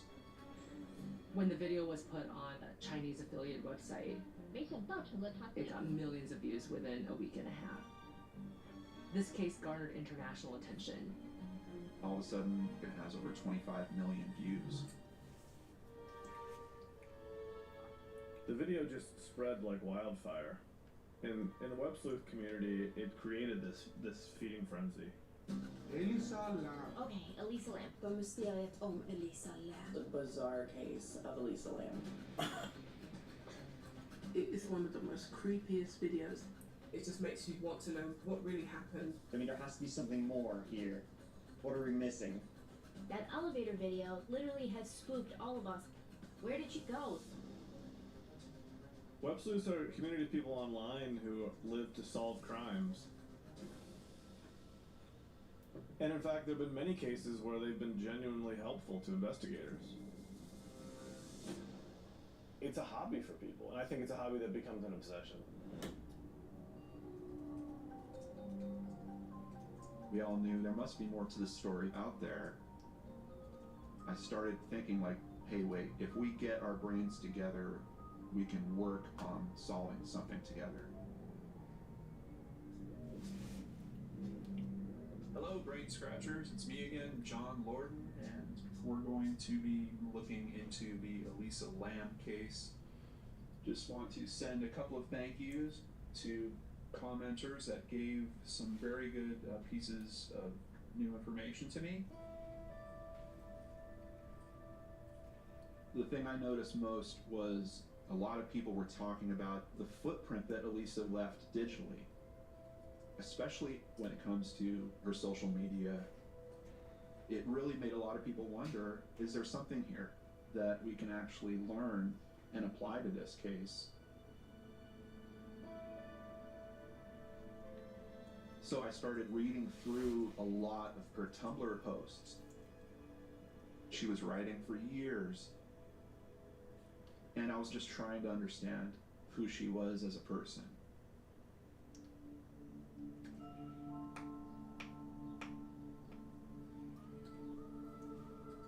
Tumblr, I am so grateful I found you.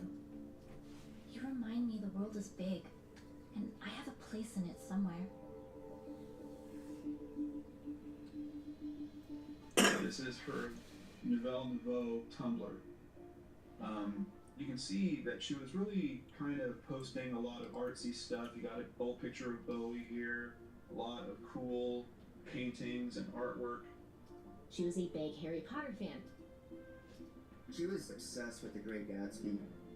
You could tell she was an introvert at heart and, needed to be creative and write or read or reflect on things.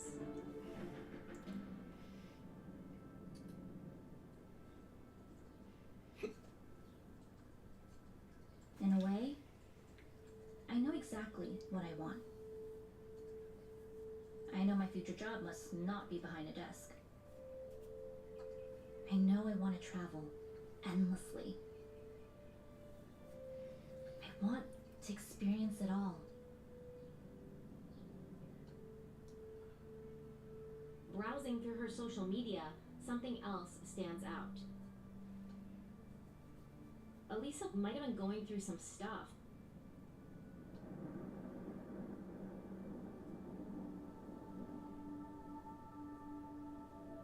Apparently, I'm bipolar. A few good days, followed by a week of sleeping. That is the pattern. Depression sucks. She had her struggles, but she was seeking treatment to help herself feel better.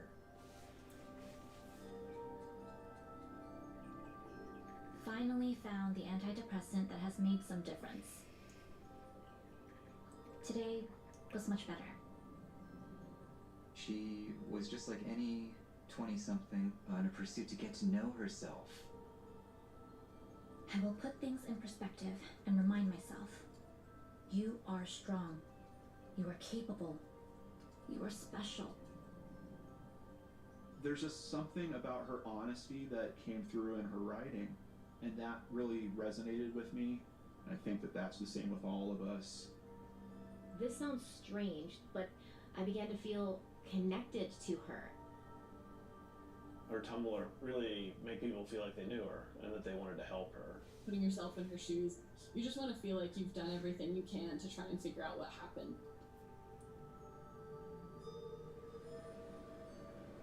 From what we know based on her social media, she did not seem like someone who would just run off and stop communicating with her family, right? That means that, something bad has happened to her.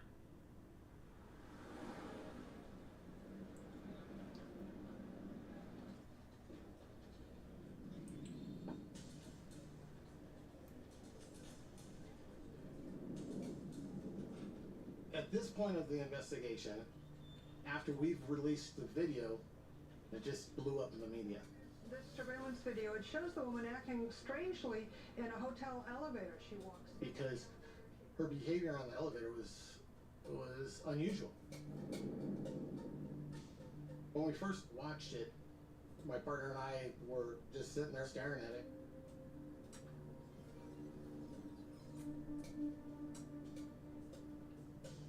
At one point, I remember talking to my partner and saying, "How many buttons did she push?" And he goes, "I think she punched a bunch of them." And all of a sudden, it's like, "Oh wow, this is interesting." You have to evaluate the video and interpret it to kind of understand the mindset that she may have had when she disappeared. She appears to be stable on her feet. And it doesn't appear that she's drunk. You know, she's not swaying or stumbling or anything like that. But when you look at her hand movements, it's almost like maybe she's reaching out to touch something that isn't there. You do have to consider that she could be on LSD or something mind-altering. Because this particular area was a place that drugs are rampant.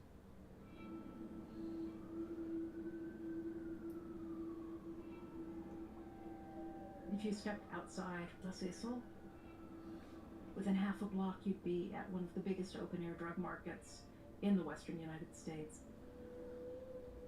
She would have almost certainly been offered heavy narcotics.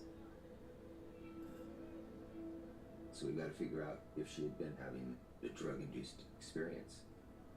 So investigators returned to the Cecil Hotel.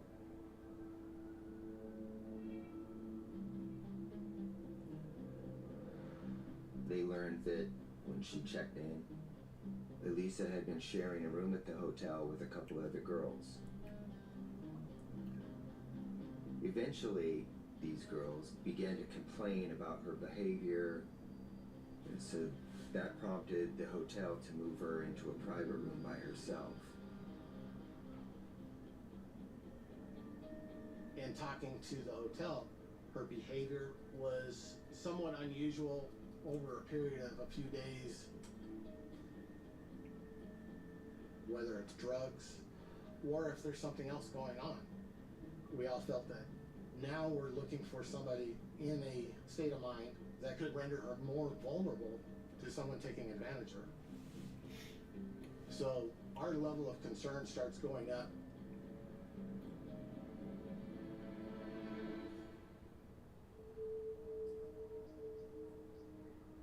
During this period, the web sleuth community just continued to dig into this creepy ass video.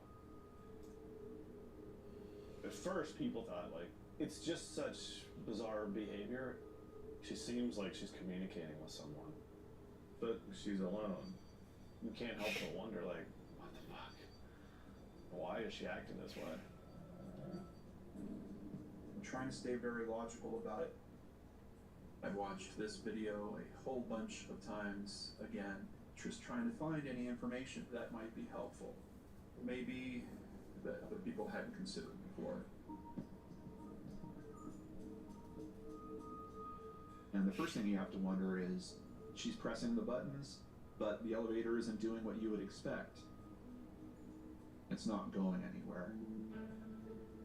Why was it staying open like that? Konstigt, det känns som det är så många konstiga. She keeps looking outside of the elevator for whatever reason. What would she be looking at? It's like she's wondering, is someone keeping the elevator here?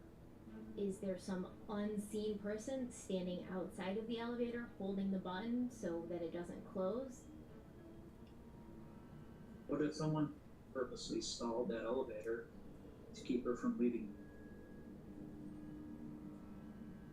At one point, it looks like she's almost panicking. It almost seemed like she was hiding from somebody. You have to wonder, maybe there is someone in the hall who she's interacting with.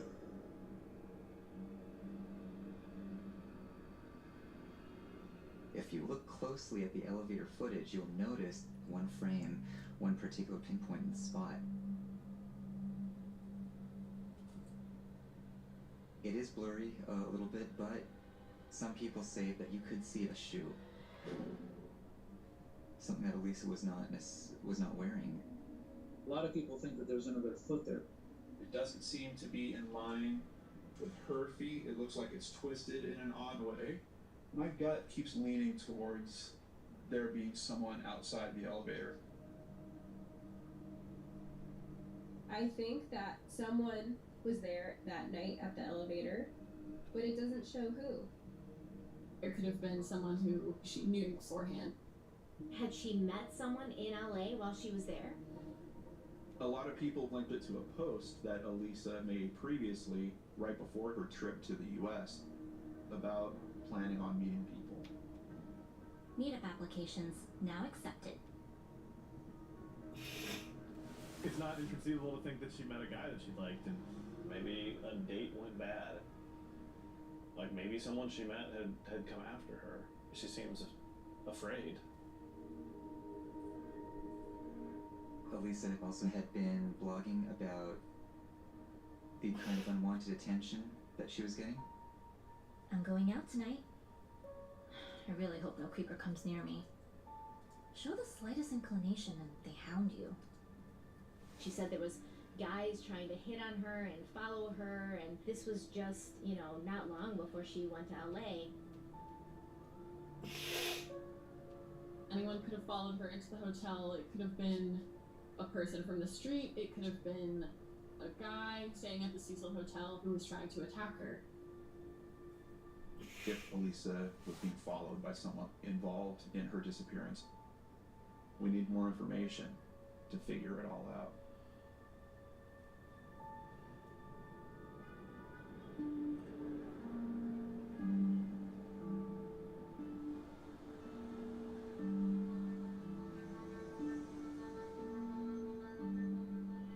LA can be pretty scary, especially as a young traveler. It's like I know that moving to Los Angeles was a real eye-opener for me. It's just very different.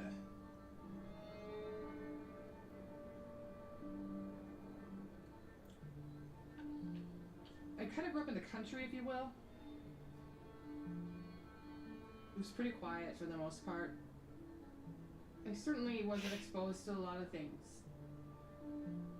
When I first moved here, I had learned not to go towards downtown. Like, don't go back there. It's not safe.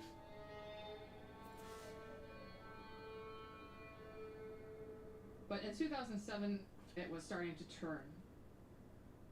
There was gentrification going on.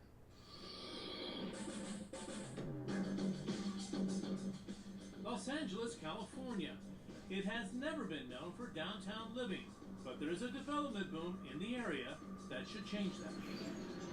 With more than a half dozen major construction projects underway and several others cleared to start, will make downtown living the next trend in Los Angeles. Because of Skid Row, it was still pretty much the scariest part to be in Los Angeles. But people were buying into, this new idea downtown LA was going to be hip. Especially where the Cecil Hotel is 7th and Main. The hotel was sold for $26 million in 2007. At that point, it was basically the worst hotel in downtown. So when I was hired, my role was to really fix up the place. But the truth is, I was a bit nervous. Because, I'd never actually worked in a hotel at all. Real big learning experience for me, I'll say that. I treated it like a corporate job.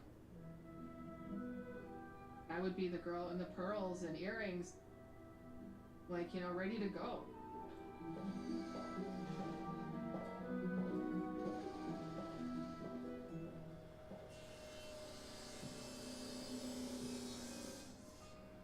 The plan was always that the whole building was going to become the Best Western or something like that. It was a challenge. At that point, we had probably 80 tenants in the building. And a lot of them live there 30, 40 years. They're not paying a whole lot of money. I mean, some $400 a month. So the new ownership wanted the tenants evicted from the hotel. And that's when we got a stop work order. It came to our attention that this hotel was designated as a residential hotel, and you have restrictions. Only some of the rooms could be rented as a hotel, and all the other rooms had to still remain monthly rentals for our tenants.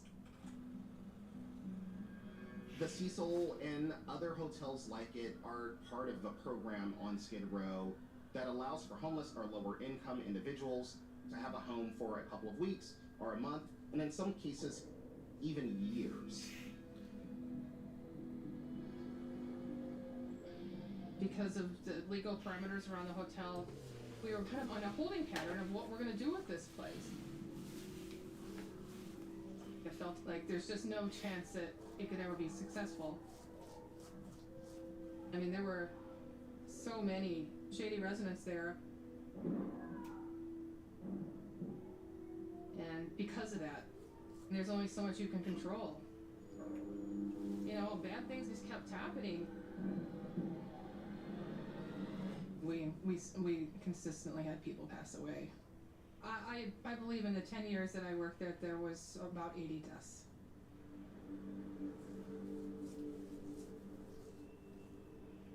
Throughout its history, the Hotel Cecil has always had a dark persona. The details are haunting. It's always been a hotbed for death.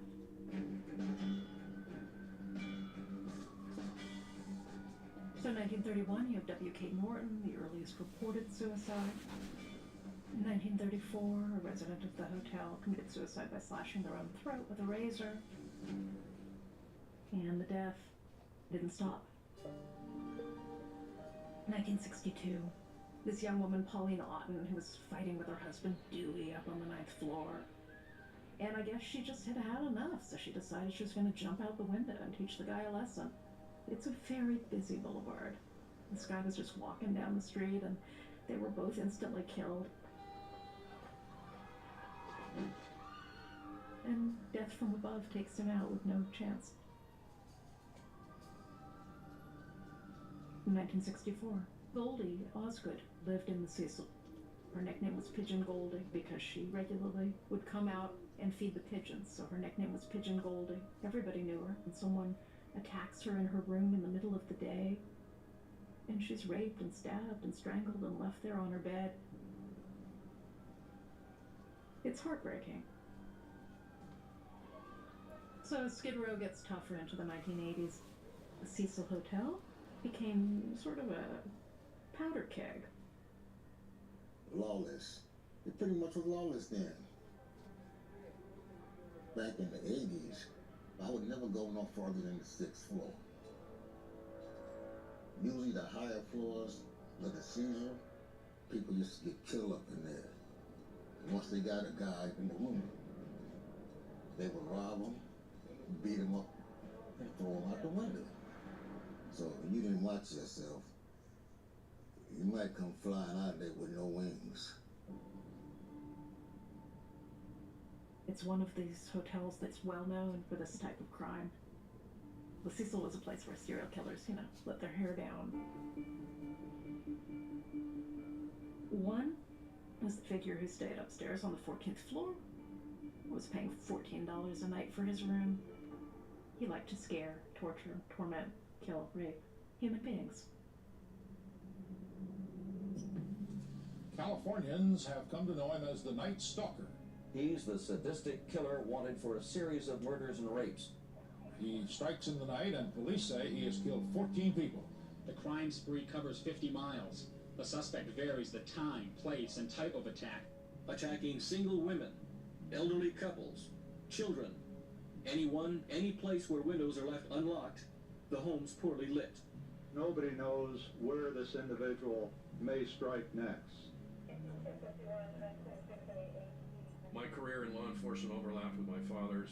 He was in charge of the investigators in the Glendale Police Department. during the Night Stalker case in 1985.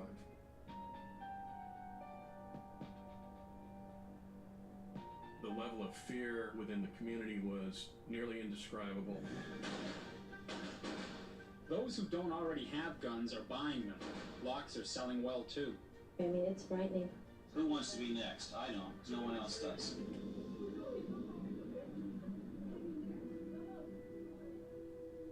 The violence that the victims experienced ranged from being handcuffed to leaving a sketch of a pentagram on a murder victim's legs to near decapitation. On at least one occasion, he had actually removed someone's eyes as his human trophies. And then after committing some of the most brutal murders that happened in Southern California ever, he would come back to the Cecil. In the middle of the night, he would be in the back alley, covered in blood, taking off his clothing. And he would walk in his blood-stained underwear, barefoot, up to his floor and into his room, repeatedly. And that's cool. And no one's got a problem with that, because it's that kind of heavy place. Police in Los Angeles believe they have their man. Richard Ramirez arrested today after being held by an angry crowd. Would the jury in the above entitled action find the defendant, Richard Ramirez, guilty of murder? California's agonizing summer of death, at last, seemed to have come to an end.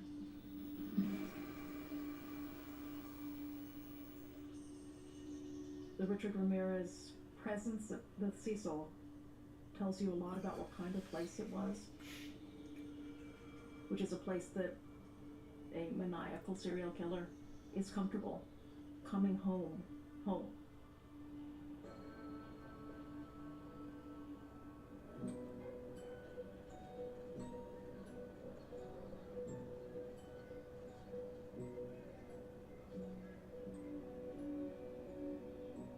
Sure, if you go through history, there were some really tough times for that place.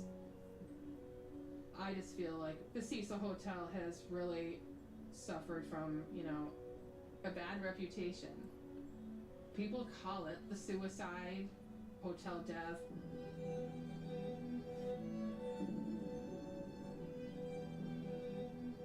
One of the reviews once was like, the Cecil Hotel is a place where dreams go to die. I'm just like, really? Wow. I mean, come on. I don't think it's fair.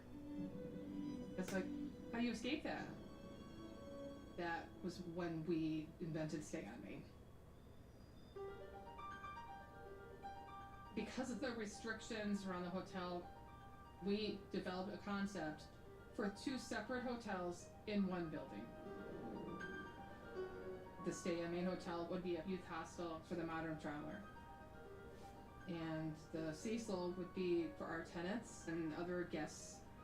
If you're looking on Expedia or how you book your travel plans, the Cecil Hotel and Stay on Main, they were totally different. The Stay on Main was a clean slate. We were able to kind of map out 3 separate floors within the Cecil. The building's 15 stories without a 13th floor. The tenants were on 2 and 3. The Stay on Main Hotel would be 4, 5, and 6. And then the Cecil Hotel was the remaining floors. And we had a separate front door for Stay on Main. I mean, we even, created 2 different lobbies in one building. So that's how it was divided.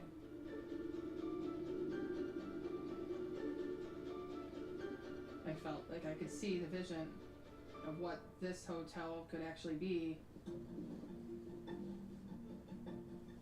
But we certainly didn't have a lot of money to spruce it up.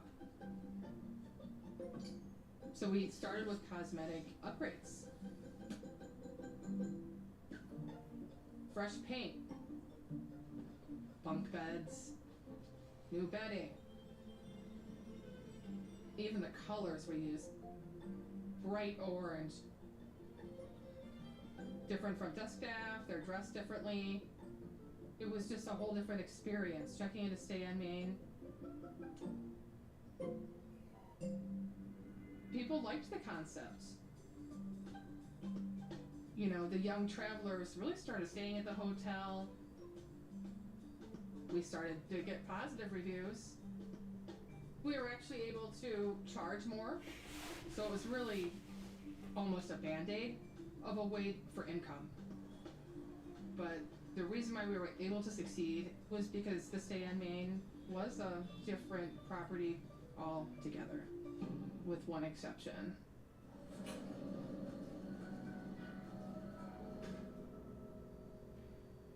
You know, the common elevators. They're accessible to anybody, but you couldn't avoid that. We never got a lot of questions about it. Wasn't really anything that was really a concern. Cecil had 2 elevators that the long-term and the short-term residents would use.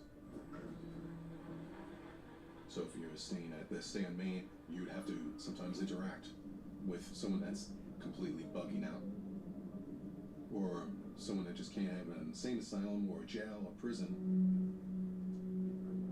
It could be disgusting there. We used to, call it like the vertical toilet. Well, the Cecil Hotel had kind of evolved over time, but that doesn't necessarily mean it's safe. That's where it can be kind of misleading. When Elisa Lam looked on the internet for an affordable, cool place to stay downtown, she ended up in a place called Stay on Main. And it had trendy branding. She probably thought she was staying in a really cool place. I think that Elisa Lam was almost like an insect caught in a trap. And Cecil called to her. It changed what it was, and it made itself a place that yelled for someone like her to come inside.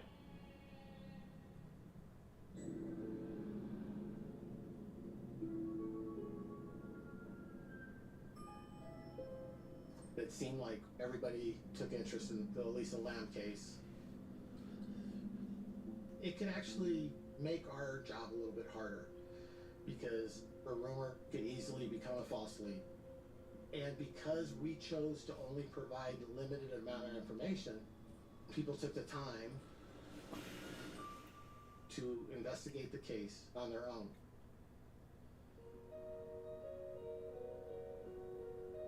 If someone were to ask me how many hours I've spent on this case, it will go into the territory of hundreds, maybe thousands of hours.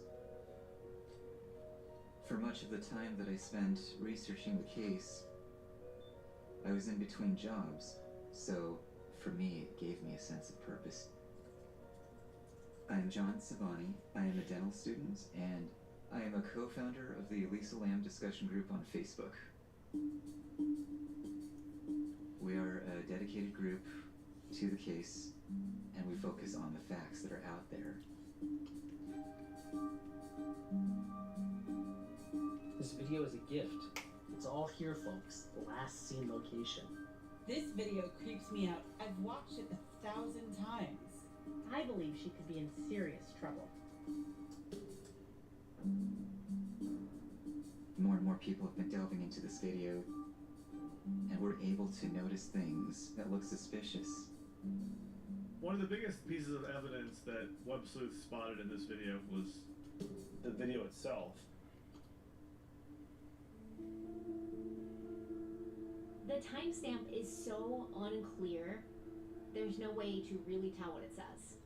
That is supposedly the timestamp that is part of the security camera system. That is a mess. The timestamp looks muddled in a way where it's really hard to make any sense out of the actual characters. But it's also hard to understand how it got damaged in that way, like it's been intentionally knocked out. Why would the video be edited so that the timestamp was unreadable before it was released to the public? Another thing which made people incredibly suspicious. If you look at when her hands are moving, you can see that they're moving, very slowly. It looks as though the footage was deliberately slowed down. Someone does an analysis where he notices the milliseconds are not moving properly and the seconds aren't moving properly. They determine the video has essentially been slowed down 33 to 35%. That certainly makes the video look more strange and kind of bizarre and creepy. It does look strange, but it's a lot more weird when it's slowed down. So why did they slow it down? There's a few other interesting things that people notice. It was definitely tampered with. I think cut in places. You see the cut when the door is about to close.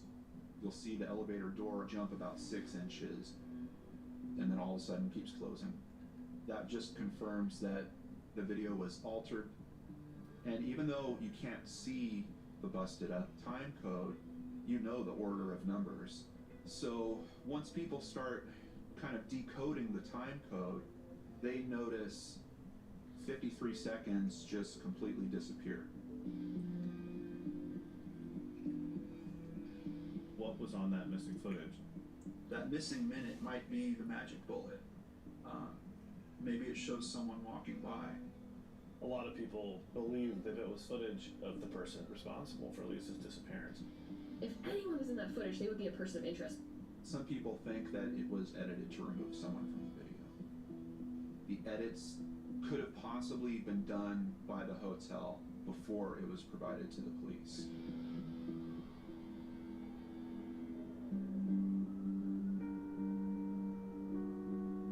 There was a small period of time where management of the hotel had access to the footage and they did what they wanted to do with it.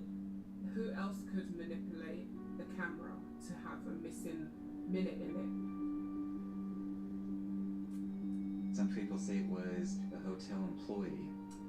It would have to be someone who either had access to it or had control over the people who had access to it. Something's weird here. Is there some type of cover-up within the Cecil Hotel? What's going on here?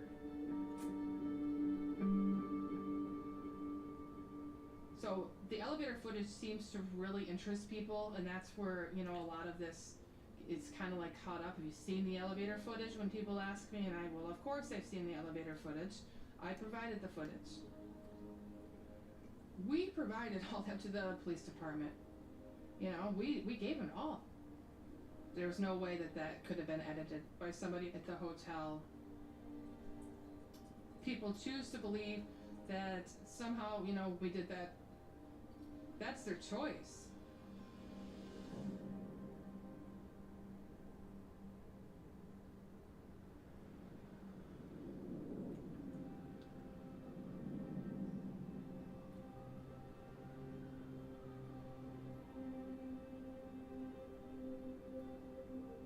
We didn't know about the reputation of the hotel. I was just reasoning that it was cheap. You know, we didn't pay loads of money, so you get what you pay for. After a few days of staying in that hotel, we realized, yes, it was, what's the word? I can't think of the word. It was horrendous. It was horrendous, yeah. About 5 days into the holiday, things got worse from that point on, really.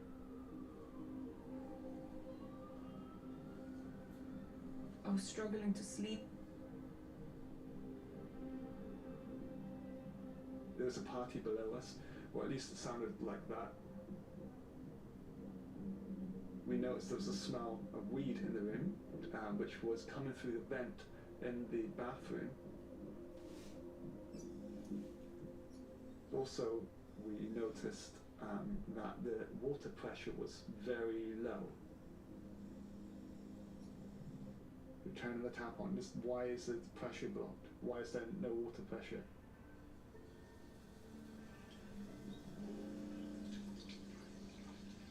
And the water was quite discoloured. It was like a dark colour, it had like a brown tint to it.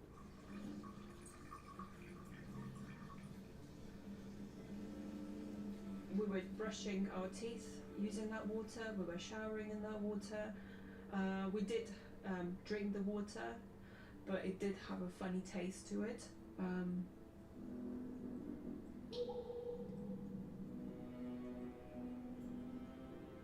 We complained and moved to a different room, 2 floors up. The water pressure never got better. The receptionist told us that they will ask maintenance guys to come and get it looked at.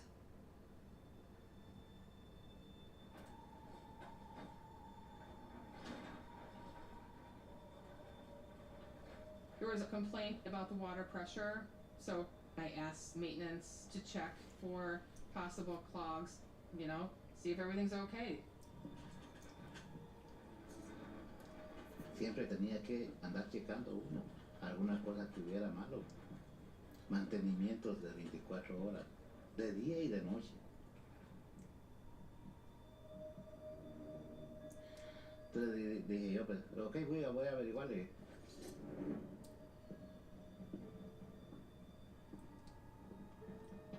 En el piso 3, y abría la llave y hacía. Le iba a donde se abre hace ruido.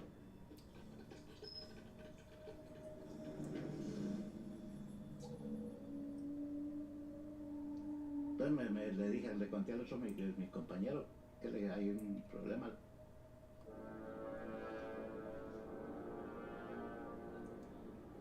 En el techo hay 4 tanques. Me imaginé que no había agua en el tanque, que se había tapado el principal tanque donde el agua empieza a circular, ¿va? Pero lo voy a ver.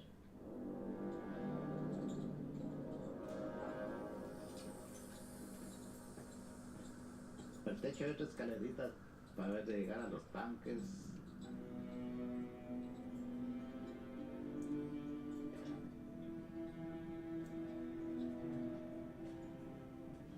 Encima del tanque tenía la puerta. Y yo cuando hice a ver.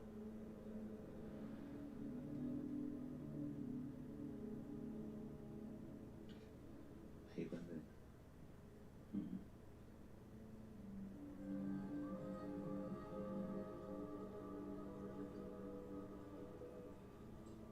Flotó arriba ella. Ella estaba blanca. Como un fantasma.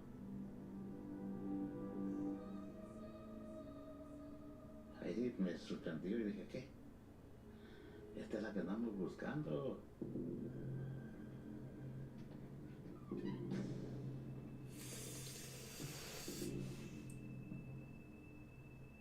He walked into my office and he told me that Elisa Lam was in our water tank. I started thinking to myself, what? How could somebody be in a water tank for 19 days? You know, water people are drinking, people are bathing out of. How is it possible? Before calling the police, I did call my mother and let her know that, you know, that something bad had happened and to get ready.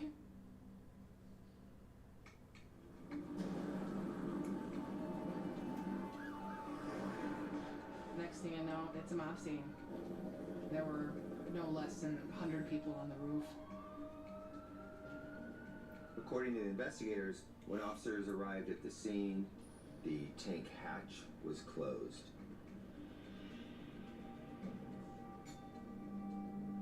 When they peered inside, they saw that Elisa Lam was floating face up. She was in a considerable state of decomposition and naked. Her clothes were found at the bottom of the tank. The whole thing is suspicious because you don't just normally find people floating in water tanks on top of buildings in Los Angeles, especially naked ones.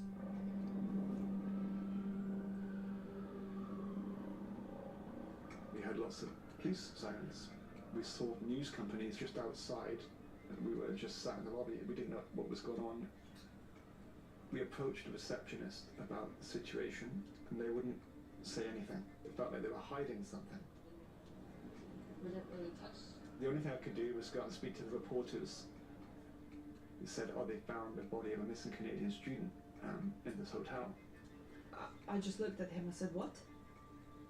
I could not believe it.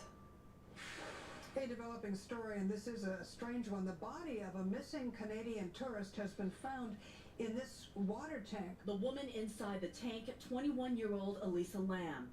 It's a very sad and also grisly set of circumstances here, especially the way the body was found. What about... When I first heard what happened to her, I was wondering if it was even true. I wasn't sure. And I started looking at social media to confirm it. It was just mind-blowing. 4 tanks connect to the hotel's drinking supply. Hundreds of residents and hotel guests have been using it. Just before we found out, we had a shower, brushed your teeth, and drank water. It tasted horrible. It had very funny, sweety, disgusting taste. It's very, very strange taste. I can barely describe it. It's horrible taste. I had all these thoughts running through my head, and it made us feel sick to the stomach. And I think it traumatized me for life now. Water from the tap, something the Cecil Hotel doesn't want you to see. Hotel resident Alvin Taylor helped us videotape it with a cell phone. Really affects my stomach. The media circus was unbearable. I advised our entire staff that they weren't allowed to be giving comments to the media just because a lot of it gets misconstrued. You know, what's the benefit? We quickly had to shut down the hotel. All the hotel guests we had to reassign to other hotels. Many people reported that they were disgusted and upset about the experience. I mean, how do you think it felt to work there? It was scary. We had no idea how long Elisa had been in the tank. At that point, we're all looking at each other like, okay, how and when did she end up here? You know, it's not making sense. We checked the roof. We felt confident that she wasn't there.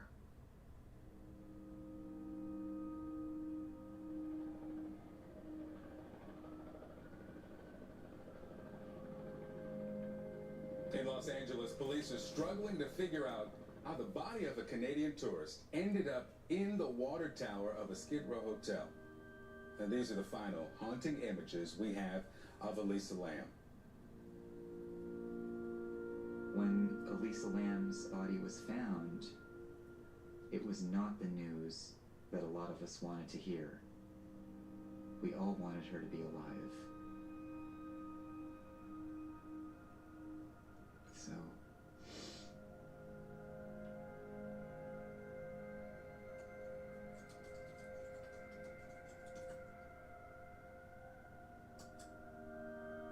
Elisa was someone who I'd never met. Why do I feel like I've just lost a friend, a sister? Someone that I genuinely care about. Turned out, a lot of us felt the same. Our hearts go out to you, Elisa. I've spent the past weekend in utter shock. This is so goddamn tragic. Just hope that she's resting in peace. The LAPD is not calling this a homicide right now. Investigators are still calling this a suspicious death. They have not named any suspects or made any arrests. Hyunwha, CNN, Los Angeles. I was in a state between heartbreak and being infuriated. Why did it have to happen this way? Is there an explanation? I felt like the answers, it's in front of us, it's clear. I knew it was up to every one of us. If we just remain vigilant, can we get justice? What is going on here? There's no way this was an accident. Something wicked Who happened. did that to her? Someone does know the Why truth. did they put her body in the water tank? Maybe someone wanted her to be found. I just need to know what happened. I have to investigate everything.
Mm.